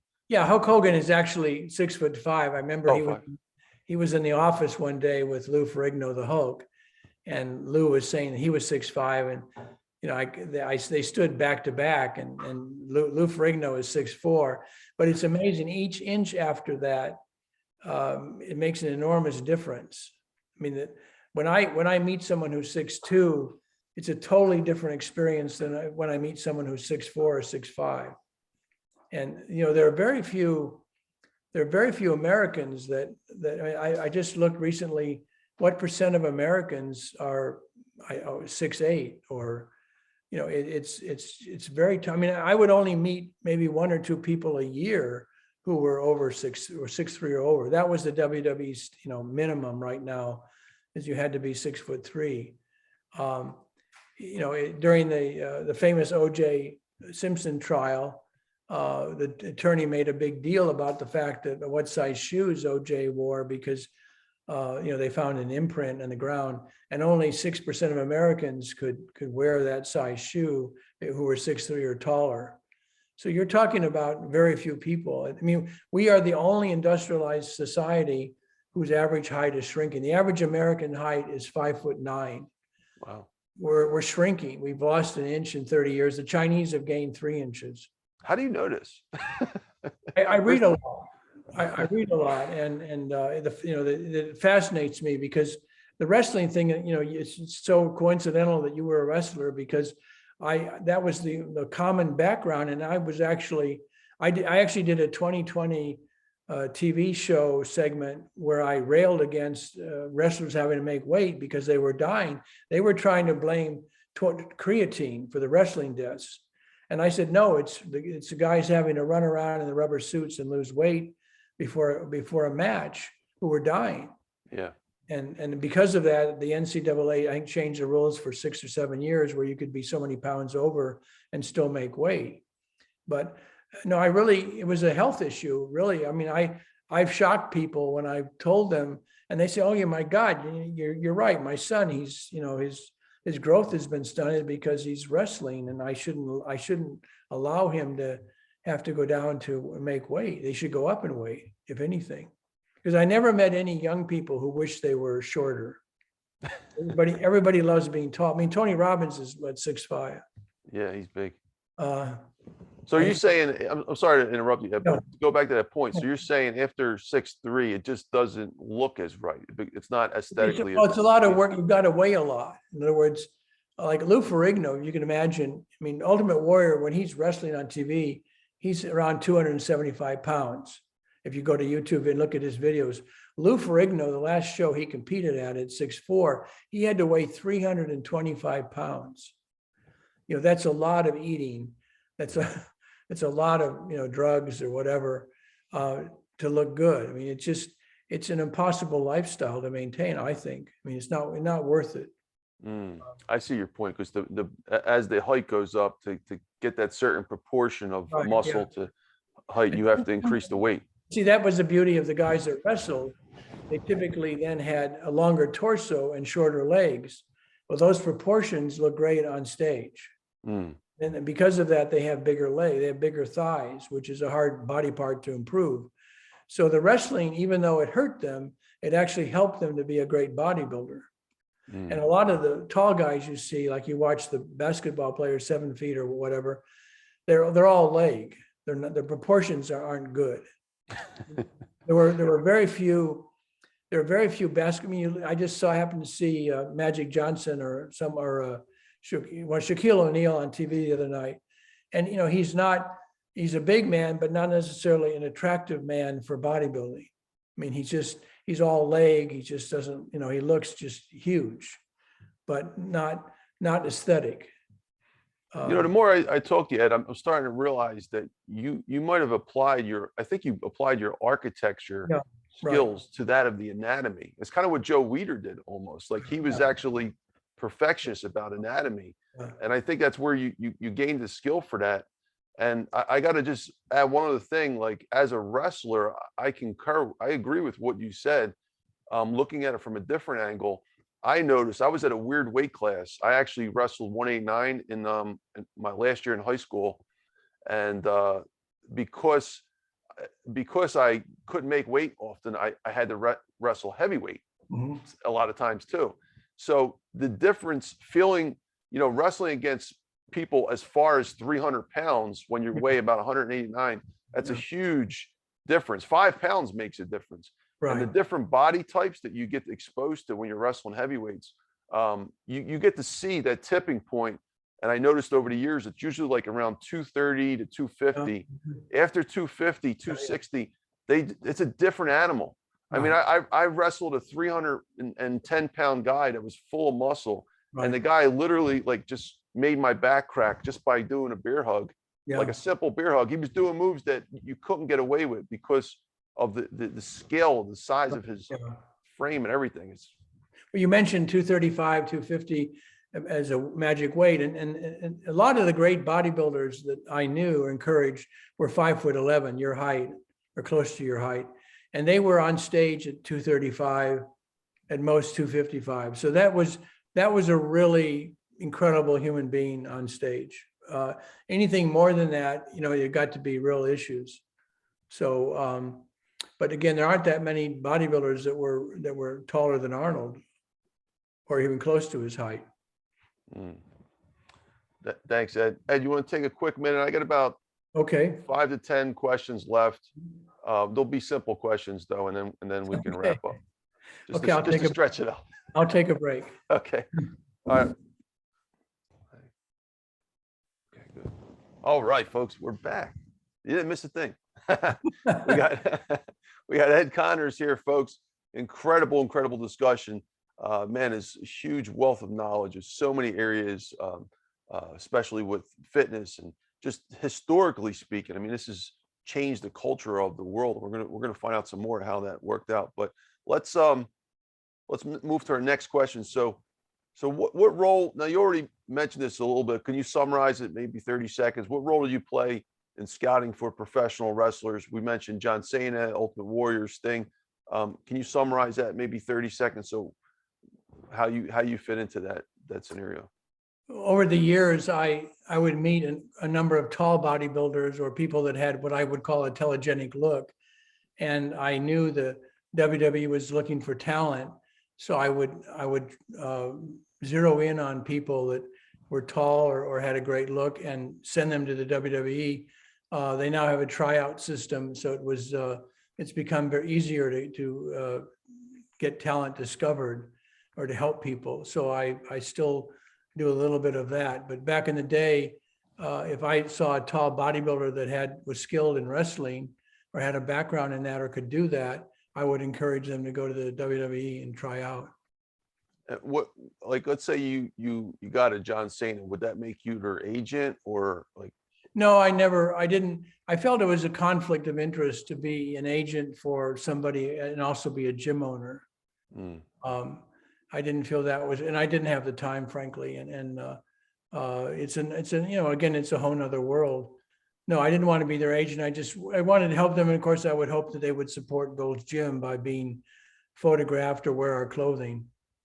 Yeah, that's true. I mean, if you get like the top wrestler in the world, and he happens to be the guy that you referred, Right. he comes back, he starts wearing Gold's Gym material, T-shirts and whatnot. I mean, there's tons of free publicity built into that. Well, back then too, it was a more innocent time where there weren't the standards and practices, rules that are nowadays. Like, Eddie Murphy wore our Gold's Gym jacket on the MTV Awards show for 4 hours. I mean, that's something you couldn't do nowadays. But Wow. Back then, the wrestlers would go into the ring and they would be wearing Gold's Gym shirts. And wrestling was big. I think people don't realize how popular it was back then. I mean, it was, every night in America, some group of WWE wrestlers or some league was wrestling, and often to 15,000 fans. So that, in fact, again, it was so popular that Vince McMahon thought, well, why don't I just buy Gold's Gym because my wrestlers are promoting it so much. Mm. Thanks, Ed. Appreciate that. Next question. Why do you think modern bodybuilding was never invented before the mid 20th century? And I just want to preface this question. So, being a movie buff, both of us, like, look at the old movies, right? Yeah, right. Like, why are these John Waynes and everybody before, and they were big, but they're not really big. And I'm talking about, and I'm a scientist, I like to consider myself a scientist. So going back in history, I mean, we have cavemen, but I mean, no one had muscles like the muscles that Arnold Schwarzenegger showed to the world, and everybody after him. The simple answer is steroids. Steroids were legal back then, or they became to be, being noticed. Boyd Epley, Mr. Nebraska, who was the strength coach for University of Nebraska, I think they even had steroids on the training table in the meal hall. I mean, that's how prevalent they were. People didn't, they weren't a forbidden fruit. Wow. So you're saying without steroids, I mean, if you weight trained properly, you couldn't get even a fraction like that? I mean, bigger than the old people? You could get, if you look at the pictures, if you look at the guys before Arnold and then after Arnold, including Arnold, there's a difference. There's that, I don't know how to quantify it percentage wise, but without steroids, no, it's not the same. I mean, going back to even like the gladiators in Roman times, right? Like, I'm sure they were huge, but nothing like this modern, since Arnold's era, like 60 plus, 1960 plus, and the humans have evolved. I mean, we're just like, physically, when you step into that area, you can become a totally different. Well, you look, and it's not just, I don't want people to think this is just bodybuilding.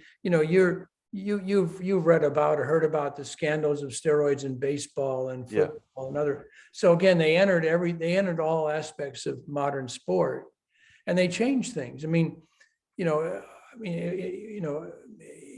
have that argument. Well, okay, maybe they should be legal to take, so the records can be broken, that people can run or throw faster, or the baseball players can hit farther because of steroids. That's an argument not for me to wage, but they clearly made a difference in all these aspects of sport. And this leads into a great question. Ironically, it was tied right to this. Why do many of the bodybuilders use steroids? And your thoughts on that? Because I know you actually come at this from a different angle. So Love to hear your Again, thoughts. it's getting back to that superhero look. In other words, they want to achieve something that's totally unnatural or not common. They want to be really, big, and steroids would be that solution. Unfortunately, it's gotten out of control now. People, again, it's like so many aspects of our life where people are overdoing it. They're taking too many drugs, two different kinds of drugs. But in the earlier days, in the beginning, that didn't exist. And if you look at the pictures of the guys in the back of my book, and some of the women, those were incredible bodies that were really achievable with a minimum amount of steroids. And what's your thoughts on steroids? Because I heard you on a different interview, you were actually advocating very well for it, but based on what you just said, I'm sure you advocate to a certain point. So any thoughts on that? I'm not a doctor. I don't want to encourage people to take steroids. All I can say is I've got 45 years of experience, and I can't honestly attribute anyone's early death to taking steroids. And there is not a lot of scientific study that's been done. And remember back in the day when people would say steroids don't work. I don't know if you ever heard that when you were younger, but nowadays when something is like over the top, people say, "Oh yeah, it's like it's on steroids." So clearly they work. But if you were to open a bottle of steroids, or a liquid amount of steroids, in that literature that's the drug companies put in there, it says, "Warning: this does not enhance athletic ability." Well, that's baloney. If adding 20 to 30 pounds of muscle doesn't enhance athletic ability, I don't know what does. And it will say things like, "Warning: this can cause sterility or impotence." And I don't know one bodybuilder for whom this is true. So if you're big pharma or you're the government and you're concerned about health, let's scare people with the truth. But we don't really know, other than maybe premature hair loss. I don't really know any ill effects of taking steroids. And again, I'm not a doctor, but this is just my observation as having been around it for a long time and known thousands of people. But I mean, there are other things that have caused early death, like too much growth hormone or insulin or diabetes or synthol, injecting fluids in your body to look bigger. Those are kind of sick things that I'm totally against, and they've kind of ruined the sport in many ways. But definitely, I can't attribute steroids to anyone's untimely death. So just trying to understand, like, one of the most infamous cases, I guess, would be LaLanne, Yeah. who got the steroids. What's your stance on that situation? Well, Based on what you just said. in my book, I say he didn't die from steroid. I mean, I was there when he was dying in the hospital. He was a great gym member, but he brought a lot of, heat, to use a wrestling term, to the whole gym scene because he blamed steroids for his death. Personally, I think he died from HIV/AIDS. Maybe a dirty needle, who knows how he got it, but I've seen, again, this is why the pandemic, it doesn't scare me because I saw people die from AIDS in the 80s when I opened my first gym in San Francisco. That was a horrible way to die. I had business partners, friends, I watched them age their entire life in a year. Wow. It wasn't like now with the flu. I mean, right now, I only know one person who died from COVID. I have not gotten sick. It's not a hoax, but it's not AIDS. I mean, granted, you got that in an entirely different way, but that was a horrible way to die. I'd have to say, and again, I'm not a doctor, but watching LaLanne die, he reminded me of many people I knew in the 80s who died from AIDS. Incredible weight loss, that kind of thing. So you're saying a lot of the major, like, steroid cases probably were attributed to other things, like Yes. Ultimate Warrior, for example. The rumors had it was steroids, but it's probably other drugs or something, right? He died in his late 50s, I think. less than 24 hours after he got inducted into the WWE Hall of Fame. Wow. But I did an A&E special on him a year ago. I was interviewed for it.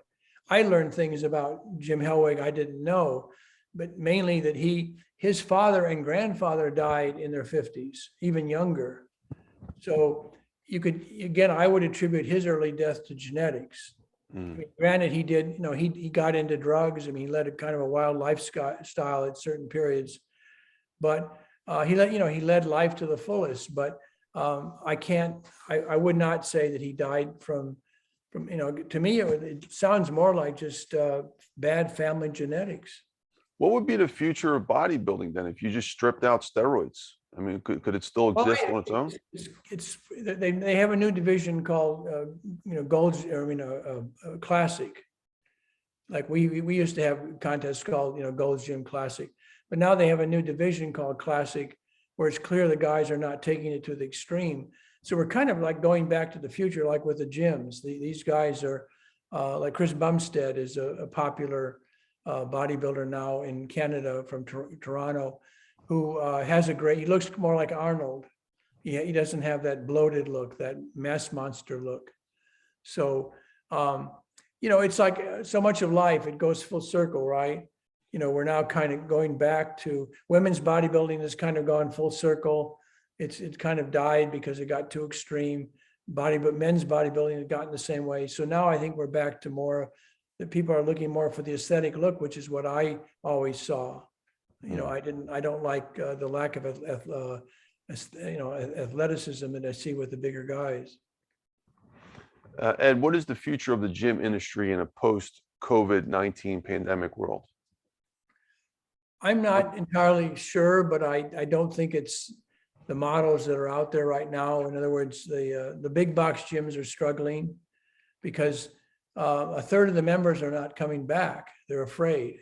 Mm-hmm. So I've designed a new model that I think would relieve some of those fears, and it's more geared to the millennials and people that don't know what to do in a gym. So I'm still trying to. Again, the gym business has evolved. I mean, when we moved Gold's Gym back to Venice in '81, it was to a 9,000 square foot space. So It was twice as big as what it had come from in Santa Monica. But over the next 9 years, we grew to 26,000 square feet. There were no bikes in the gym when we bought it.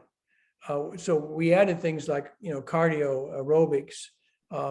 So the gym industry has evolved its entire life. Change is the one constant. So I really believe it's time for a new gym model right now, because what we have out there is not working in this post-pandemic world. Thanks, Ed. And Ed, I want to step to a different question from a macro level, tie it into money a little bit. What role did money play in the expansion of the fitness industry and all its related industries? And I want to just preface this question because I encourage you to check this out. I had Joe Foster on here about 2 months ago. Joe Foster was the co-founder of Reebok, and he attributed a lot of his success as a shoe company originally to America, when he came over to America, and the fitness industry that was happening here, Jane Fonda, all that stuff. And he wound up selling out, I think it was 1989 or something, for $4 billion. And Reebok was number one at that time. Nike is now number one. It's like a $55 billion industry. And I mean, $55 billion company just for that company alone. You put the industry together, it's astronomical. And all this had a lot of its roots at the time when you were getting started, what was going on with the fitness industry. So again, the question would be, what role did money play in the expansion of the fitness industry and its related industries? Well, money was huge. I mean, the economy is a huge part of why Gold's Gym became what it did. We were part of the whole Reagan boom years in 1980. So we rode that during the entire period from when I owned Gold's Gym with my two partners, from 1979, 1980 to 2004. There were very few recessions, and if there were, they were light recessions. So we benefited enormously from a great economy. Plus, there was the Reagan spirit of, the can-do, the entrepreneurial. Most of our gym owners in the early days this was the first business they'd ever been in. And it was cheap enough to get into. It was still a lot of money compared to other franchises, but you could open a gym for $100,000, like I did several times. So it was, for each person could put in a couple grand and be a partner, and it would work. Plus, I could not have done what I did without the SBA, the Small Business Administration. They would loan the gyms money to expand and grow. And so that was key. So no, it was definitely the boom economy that we had for 25 years that made all the difference in the world. Wow, that's incredible. Thank you, appreciate that, Ed. All right, Ed, next question. Why did you decide to step out from behind the scenes as a powerhouse for a corporate brand to becoming a personal brand so late in life? And let me just preface that again. So, you were the main guy, the power behind the power for a huge company, Gold's Gym, but you were Ed Connors, and no, only people really in the industry knew who Ed was. Right. They knew Gold's Gym. Outside the industry, they probably didn't know Ed Connors, but now you have to become Ed Connors, the brand, to represent your story. So why did you decide to do that, and why so later in life? Well, I think when you have partners, you can't be outspoken, or you can't have strong views. So you have to respect the fact that you're part of a team, and I was not a majority partner. Pete Gromkowski was a majority partner, so I had to be careful what I said and did, because it reflects on all. And plus, then you have hundreds of gym owners, so you can't. One of the mistakes the new owners made that purchased the gym in 2004 was they became very homophobic. They supported anti-gay candidates. Well, that if you own a gym in San Francisco, you got picketed. The Gold's Gym owners in San Francisco dropped the name and became Fitness SF because of the anti-gay status of the Texas owner. So you can't be political. You've got to be mindful of your position. So I didn't blow my horn for 25 years. In a way it was. And in fact, I got kind of pushed out at the end working for the company, but now I can speak. And another reason I wrote the book, because it's a time. If somebody wants to tell their story, now it's their time to write a book.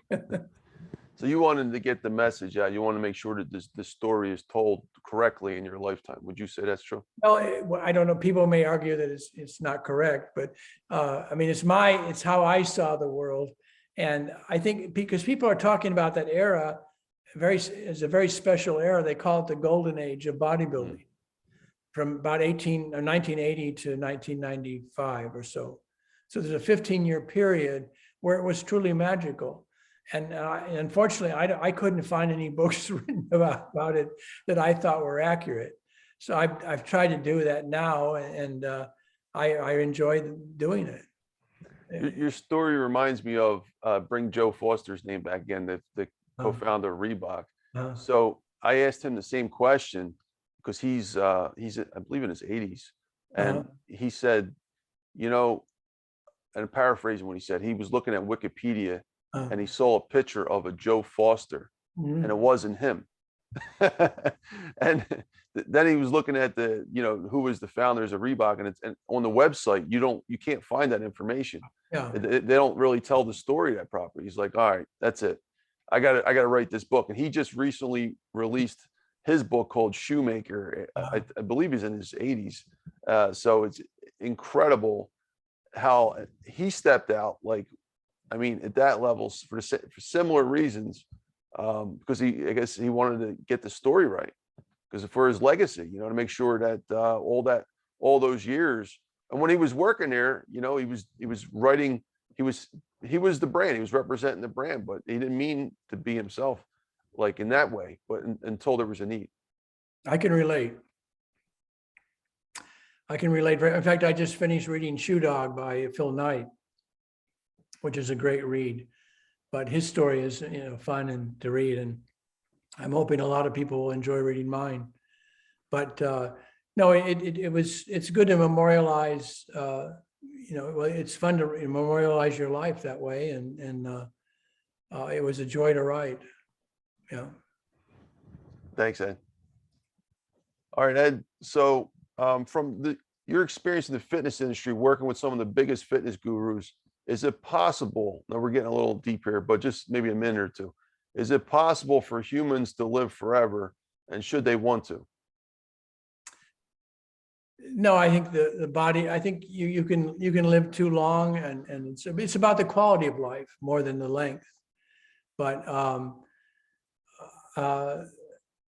I see people who, for instance, I guess one of my reasons I'm sort of pro steroids is I've seen people who never got off testosterone and who look great, who don't seem to have aged and are still very active, because your body is naturally losing testosterone. And so you're really replenishing something you're losing, at least for the men.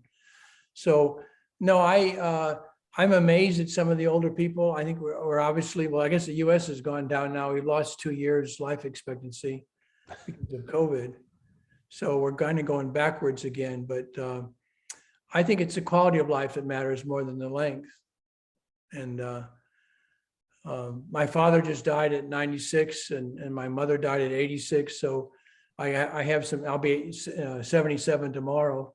So I've got some genetics, good genetics working for me. And my mom was lucid up to the end. My dad was maybe lucid up to 93. So no, I want to live as long as I can and be useful and have a life. No, I appreciate that. The steroid question, though, I'm just curious. Do you know any statistics on what the average lifespan is for people doing that the proper way? Like, do they live longer? Again, I think I'm shocked at how few studies have been done. There are there are these anti-aging centers now, which didn't exist, who are giving people growth hormone and not a lot. So maybe they will come up with some studies to show how much longer you could live if you replace some of the fluids that you're losing. But I've seen some remarkable anti-aging examples, in my life that indicate that some of that treatment is working. And this leads up to the next question. Before we get into the temple questions, what are your 3 best tips for living a long and healthy life? Well, you've got to obviously not smoke.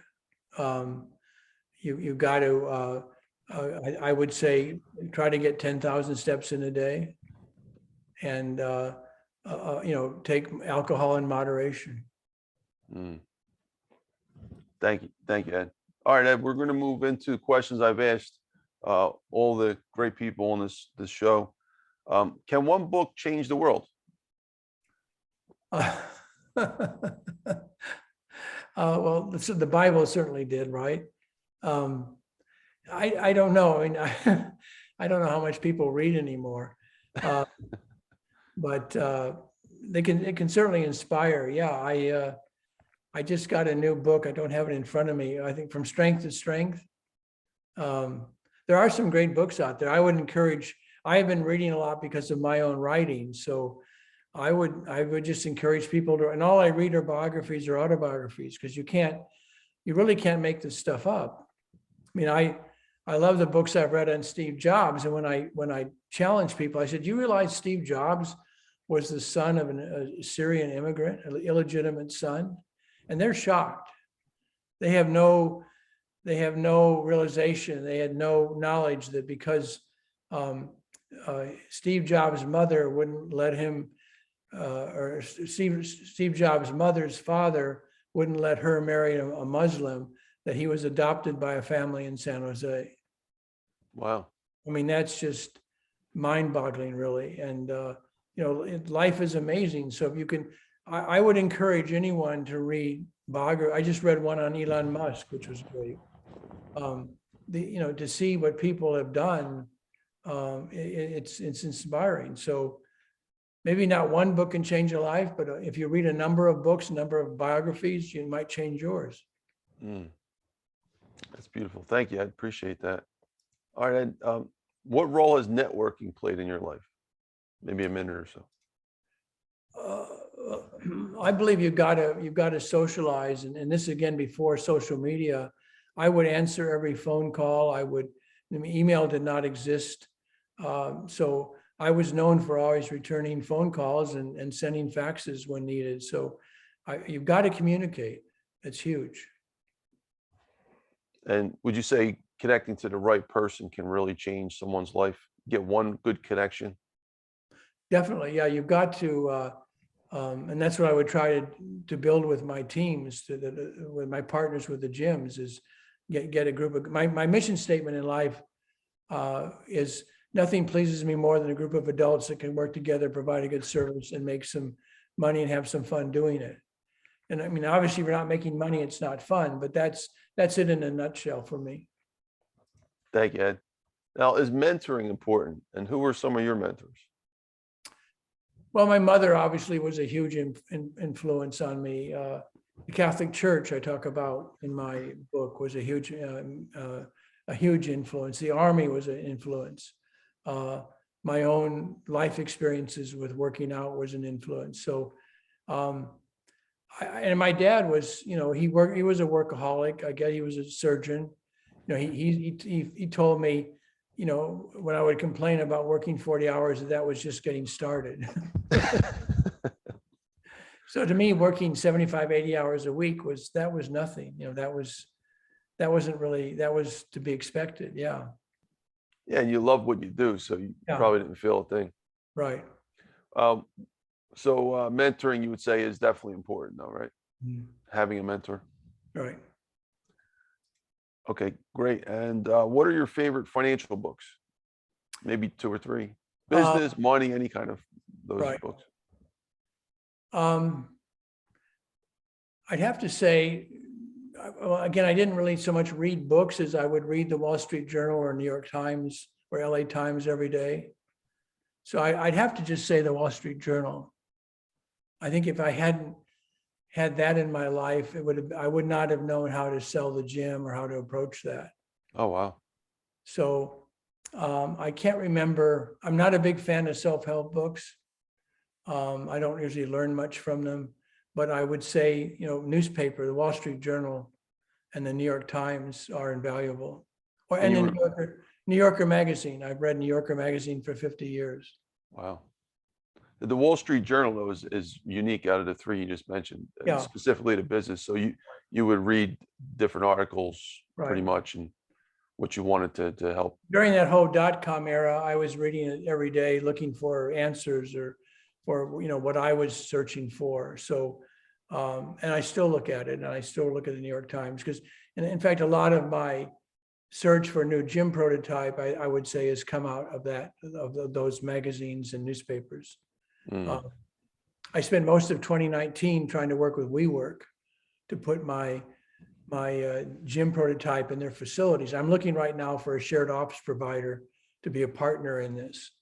And they had the vision to do a new gym chain inside their 400 plus offices, but they were a mess. I mean, if you're watching that new Netflix series, We Crashed, you can see what I was dealing with. They went from a valuation of 47 billion to 9 billion when I was trying to work with them. Jeez. But they had people throwing billions of dollars at them, and they were out of control. Grow too fast, it's not good. Well, and it was just spending money like there was no tomorrow. I mean, I toured their first gym they opened up in New York City, Lower Manhattan, and they asked me what I thought, and I said, I've never seen so much money wasted in my life. They should be reading my finance books. What do you think, Ed? By the way, I'm going to get you a copy too, Ed. All 3 of them.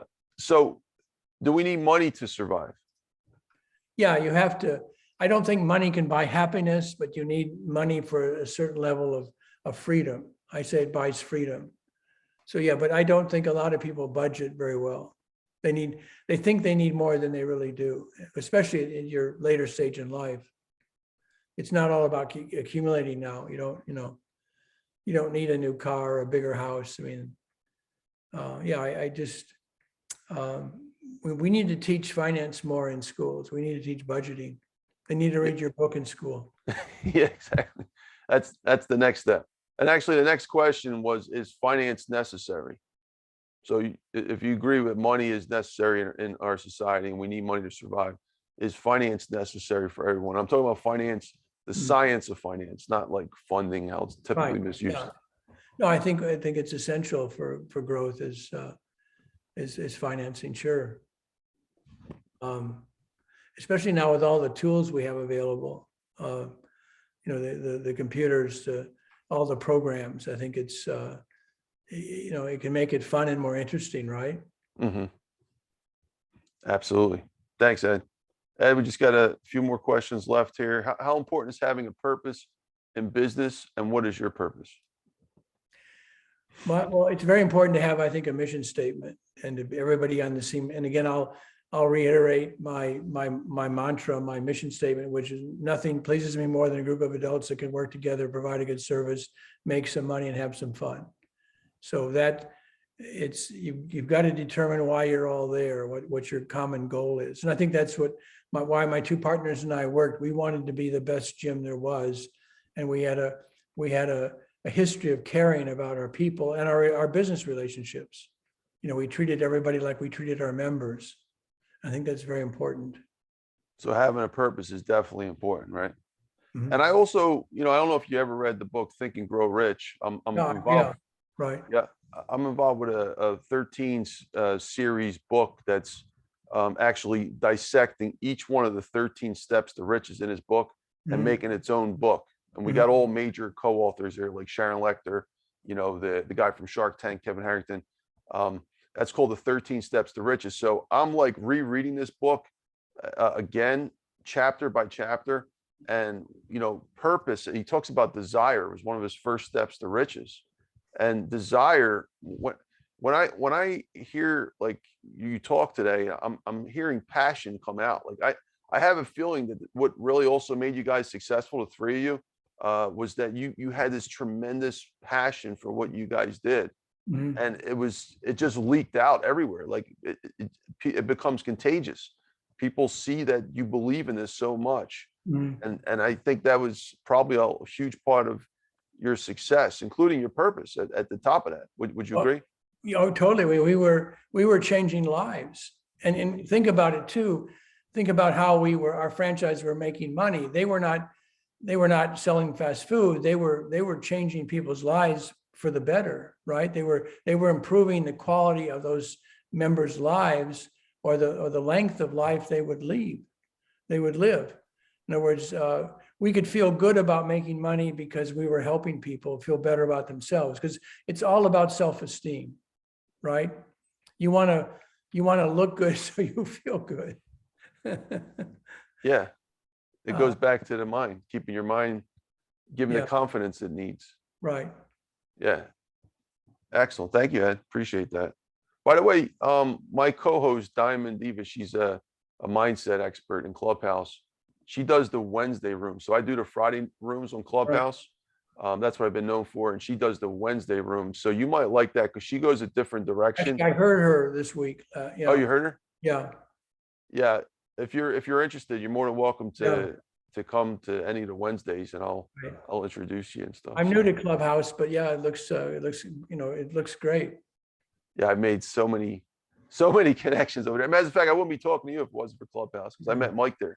Right. So, and interesting thing about Mike, I don't know if he told you, but he was roommates with John Cena. Not roommate. He played on the same football team as John Cena in Massachusetts. He told me yesterday. I mean, what a coincidence. See, this is you can't make this stuff up, right? What are the odds that the person that would be recommended to me to talk to about publicizing my book turns out to have a connection with John Cena, and a very intimate connection?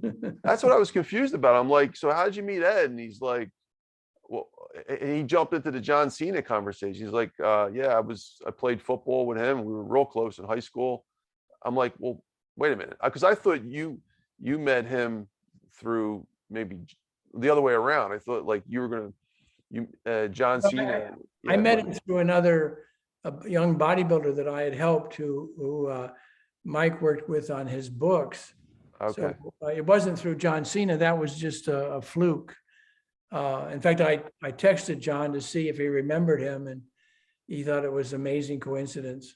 You know, it's funny. I was listening to an interview with John the other day, and I was, the way he was talking, I'm like, that reminds me of Mike so much. Yeah, right.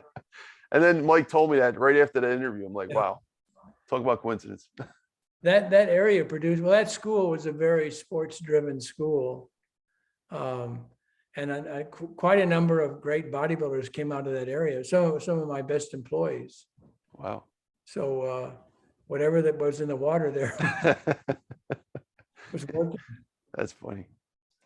Anybody from South Philly ever make it in the big leagues? That's where I'm from, South Philadelphia. Not that I can think of offhand. I did have quite a number of house guests from Pennsylvania. Big wrestler town in suburbs of Yeah. PA.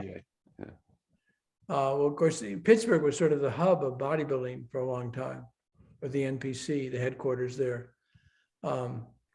Dave Hawk was somebody I knew well, and now they've all moved to Florida or Arizona. They've moved on, but yeah, it was the hotbed of powerlifting and bodybuilding in America was really the Central America, Central U.S. flyover country. Mm. Ohio, Illinois, yeah, Pennsylvania. Nebraska too? No, not so much. No? It started there for football, certainly, but not for bodybuilding. Yeah, too few people really. Yeah, Omaha was maybe 300,000 people back then. Wow. Did you ever meet Warren Buffett? Yeah, actually, You did? yeah. I tried to get him to buy the gym, but we were too small. But my dad was one of those doctors he approached for $5,000 in the 50s. My dad didn't give him $5,000, but if you'd given Warren Buffett $5,000, some of it my dad's friends did, it would be, and you never sold any of the stock, you would be worth 105 million right now. Wow. For So $5,000? From $5,000. So yeah, I mean, my dad didn't, he wasn't bitter and didn't kick himself, but again, I think in business, you got to take risks and never look back. So you were from like around the Omaha area where he's from, I guess, right? Right. Yeah, he just sold his house, but every time I go back to Omaha, I drive by his house, which is He sold it, the five bedroom house. He sold that. Yeah. Wow. Last week, I think, or it's on the market. That's crazy. But I would drive, by this place, and it was just down, virtually no security. Ultimately, he had I think one security guy out front, but yeah, he's I believe in everything he says. I mean, the people that bought Gold's Gym in 2004 made the mistake that Warren never makes. They got rid of all the management. I didn't talk to them for 17 years. Warren Buffett would tell people that if he just bought their company, he'd say, I may see you in a year. If I don't see you in 2 years, you're doing a great job. So he was buying management. He was buying people as much as the company.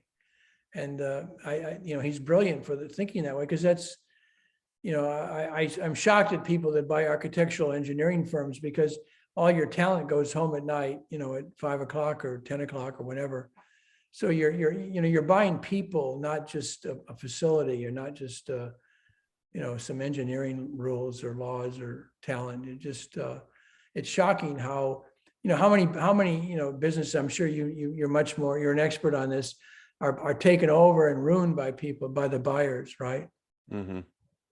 Yeah, because there's a lot of traits up in the mind that they can't seem to work out. Ego, especially. Yeah. And a lack of the ability to delegate control. Right. Yeah, they're afraid. They're afraid. Yeah, it's classic. I just couldn't believe, with all the Harvard, Stanford MBAs they hired, that they could do such a poor job. So I kind of rail against that in my book. It's just those degrees don't mean a lot if you don't have passion. I've graduated probably 10,000 MBAs, and I got to say, it's just, listen, the professors are just doing their job. The problem really stems all the way to the root. It's the system has to be revamped. The people think they walk away with a degree, you're going to be richer or smarter. No, no, no. Like I know people growing up on the streets of Philly that never got a college degree, and if I get stuck on an island, I'm going with them. Give me them. Don't give me the PhD. Well, This my two partners, I think, barely graduated from high school, and but they had street smarts. There you go. Right. That can be huge. And they had passion. Yeah, we loved what we were doing. Thanks, Ed. Appreciate that. All right, Ed, two more questions left, and then we'll wrap it up. What would you like to accomplish in the next 10 years or so, and why? I'd like to start another gym chain that would be bigger than Gold's Gym. Wow. Wow. And change more lives. Wow, that's really cool. I'll think on that one. Maybe I have some ideas to help you out. I'm looking for a shared office provider that could partner with, because WeWork would have been great, but there are a lot of others in that space. And I think it would help them build brand identity and make them different. Plus, imagine you're one of these millennials working, 10, 12-hour days in an office building. Wouldn't you love to be able to go to a gym or get a shower or a power nap in that same building? We could plug in these 10,000 square foot elements and people could go in, and again, you wouldn't need to know what to do to get on a bike or stretch or work out with a weight, because it's all there in front of you virtually. So I really think I'm onto something. It's not unique, but it needs to be done right. And I was a big Star Trek fan, a big science fiction fan. Imagine you walk into a holodeck room with 29 other people, and you're laying down on a yoga mat, and there's this giant guru on the screen above you with incredible audio visual, and you for 20 minutes you do stretching without your phone, without in a space with other people. Wouldn't that help make your day better? Mm-hmm. One thing I got to say, Ed, like I haven't went to any of my martial art gyms since COVID.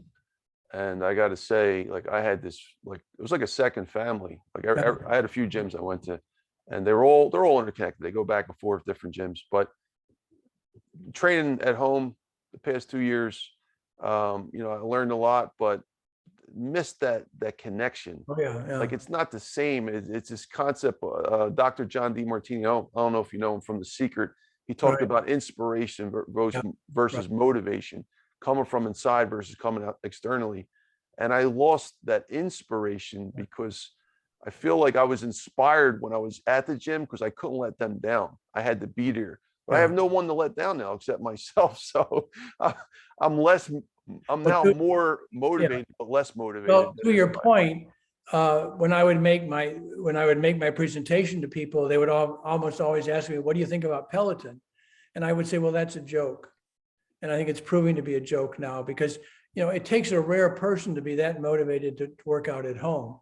And I want my new gym to be I want it to be a social. People are lonely. People want camaraderie.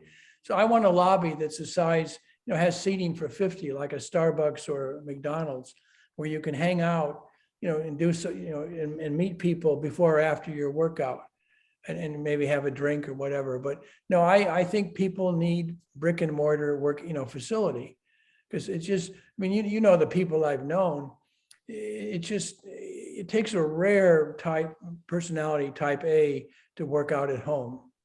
And a Peloton bike is, it's $2,000 plus $50 a month. It's a gym membership, and it's only cardio.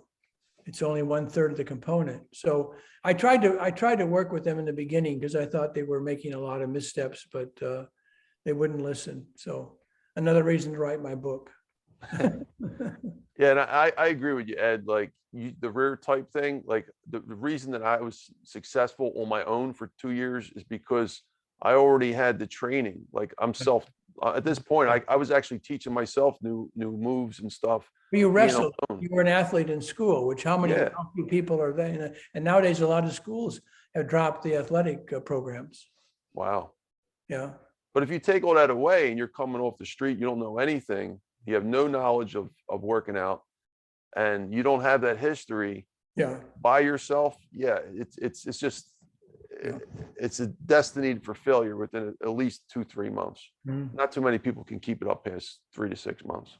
Exactly. Yeah. You're right. That's a good model. Thank you, Ed. Appreciate that. All right, Ed, last question. What would you like to be your legacy to this world? One, maybe 2 gym chains.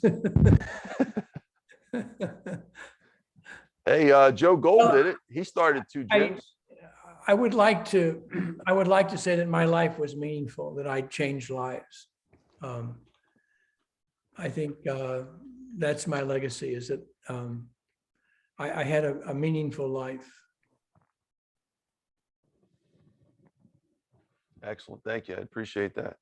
All right, Ed, again, I want to conclude and let you know I'm honored to have you here. I appreciate you here, sir, and I learned so much from you today. And this was like, I never knew Ed Connors was, but I'm glad he came in my life, because you actually filled in all these gaps of things I always wondered about. I mean, you just told the story when you had Lou Ferrigno and Hulk Hogan on a scale together debating about height, and you got to witness stuff like that. I mean, to me, that's, that's the coolest stuff. So the floor is yours, Ed. Anything you'd like to say, you're more than welcome to, say whatever you want, pitch your products, or, Well, whatever you want to talk about.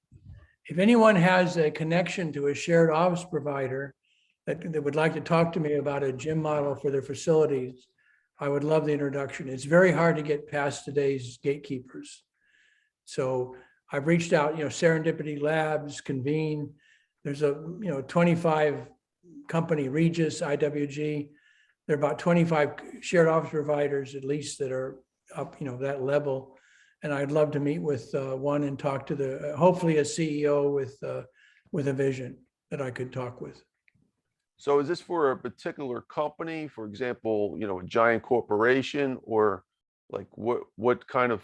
Well, I think giant corporations could also engage, work on this model, but you need a platform. In other words, right now there are these shared office companies that have hundreds of facilities worldwide. So you could roll this out, it's the old mantra from Silicon Valley, go big or go home. So since nothing I'm proposing is really unique or patentable, I want to go big, and I want to do hundreds of these in the first couple of years. Okay, so a shared office, it's like they have different offices in there, many different kinds of offices. They're sharing them, and then you're proposing to put it like a gym as one of those in one of those offices. For that. They're built, like, for instance, WeWork might have had 3 facilities in Cincinnati, each one of which was maybe 100 to 400,000 square feet. I would plug one of these units in each of those buildings. So you'd have 3 in town. So if you worked in that building, or even if you were an outside person, you could come in and use that workout facility for stretching, for cardio, for strength. And, it would be just a place to basically unwind or relax, or, work on your body after you, spend so much time, in your office, or your office situation. Or you would be, I would make, have a discount rate for people that were members that have bought lease space in that company that lease space. But outsiders would be welcome at probably a slightly higher rate. So it'd be also a chance for people to mix with outsiders. I find corporate gyms don't work so well because it's so incestuous. You're just working out with fellow co-workers. So I think people want to meet other people. And how would you start this? Would you want to start with just one unit, like one multi? I'd like to start with 3 in like a Cincinnati or Columbus. I'd like to do 3 at once, and get it going, and then scale it up quickly. Okay, so once you got 3 of them, and maybe 3 of these type of buildings, then you could start franchising. I'm not talking about a typical gym here. I'm talking about something more like an iPhone. It's designed that would be the same in every location. Maybe one might have more sleep rooms, or more lockers or showers, or larger lobby area, but essentially the 3 main elements would be the same. So this is quite different. This would be a unit for working out, for fitness, like a phone, like an iPhone is a smartphone for communicating, or I love what Elon Musk said recently. He said, I want people to look at the automobile in the future, my granddaughter, and look at it and be as amazed as somebody looking at a phone today connected to a wall with a cable. So I see a gym of the future like nothing that we've seen in the past. It's, we need to use technology to change the whole workout experience. And that technology is now available. I don't want you just looking at a small screen on a TV. I want you to go into a room where it's a huge LED screen covering the entire wall with incredible audio visual. And you're totally, for the next 25 minutes, you can't do anything else but work on, ride that bike. And you see your own avatar on the screen competing against the other people in the room, and you're on the Tour de France in front of you. You're just totally immersed in another experience. So it's fun, it's entertaining, but you're getting a workout. You're getting some cardio in. Are you the only physical person in that room, or is there other people next to you physically? There are 29 other people next to you, but I would have my bikes would have plastic shields around them. You'd be isolated. The rooms would be cleaned every half hour. So I don't think you can work. You're not alone. You're with 29 other people in that room. I see. And you're competing against them on the screen. You've each got your own avatar. Oh wow. So all this technology exists. When you go to SoulCycle, you book a seat. It knows who you are. You can then relay this information to your company, your healthcare provider. They can see that Joe Doe here is working out 3 or 4 times a week. He's doing cardio. He's doing stretching. It's all would motivate somebody to help reduce their healthcare costs.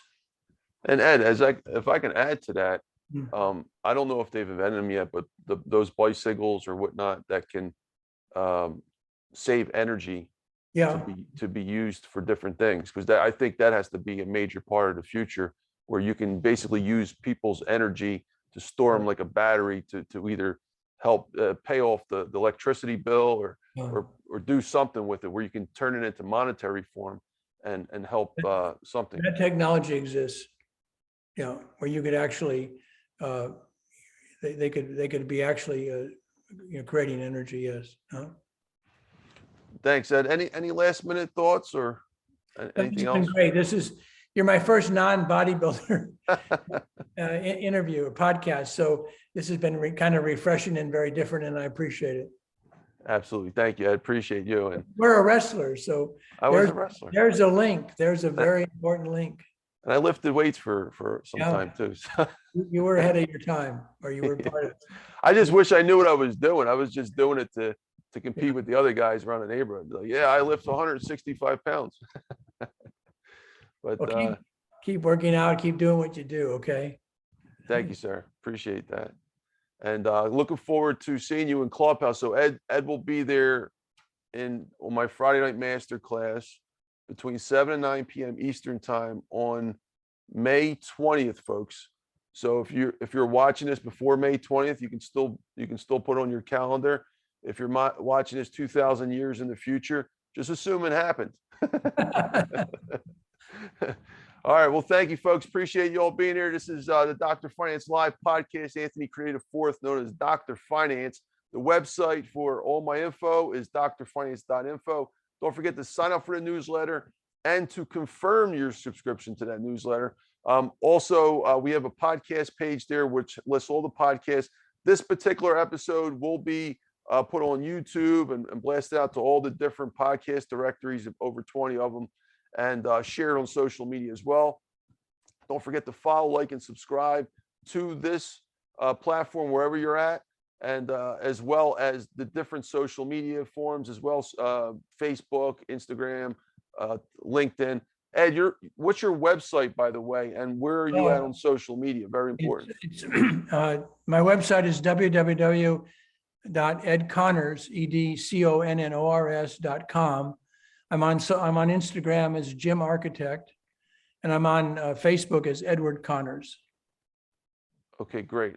I'm going to write that down. Well, when I listen to the audio after this, I'll be following you too, Ed. So just so folks, don't forget to visit Ed's website, as he just mentioned, and also his 2 social media platforms as well. Other things, folks. So here's my books, my 3 books. I have several others that I'm co-author of, but these are my 3 main ones I wrote. The Necessity of Finance about 10 years ago as a finance professor for my students. What started it all. Conclusions from that led to the next book, The Most Important Lessons in Economics of Finance, 218 principles, time tested throughout 2,000 years plus. And then my final book, The Survival of the Richest, a 500 plus page book, which I know, Ed, you would actually like, being a science guy, expanded on some of the greatest scientific arguments out there, particularly evolution, tying survivalism to finance, economics, and biology, and relating it to this world today. So appreciate you all for being here. Check out those books, check out Ed's stuff, and we'll see you on the next episode. Thanks, Ed, again. And thanks, everybody. Bye-bye now. Goodbye. Thank you.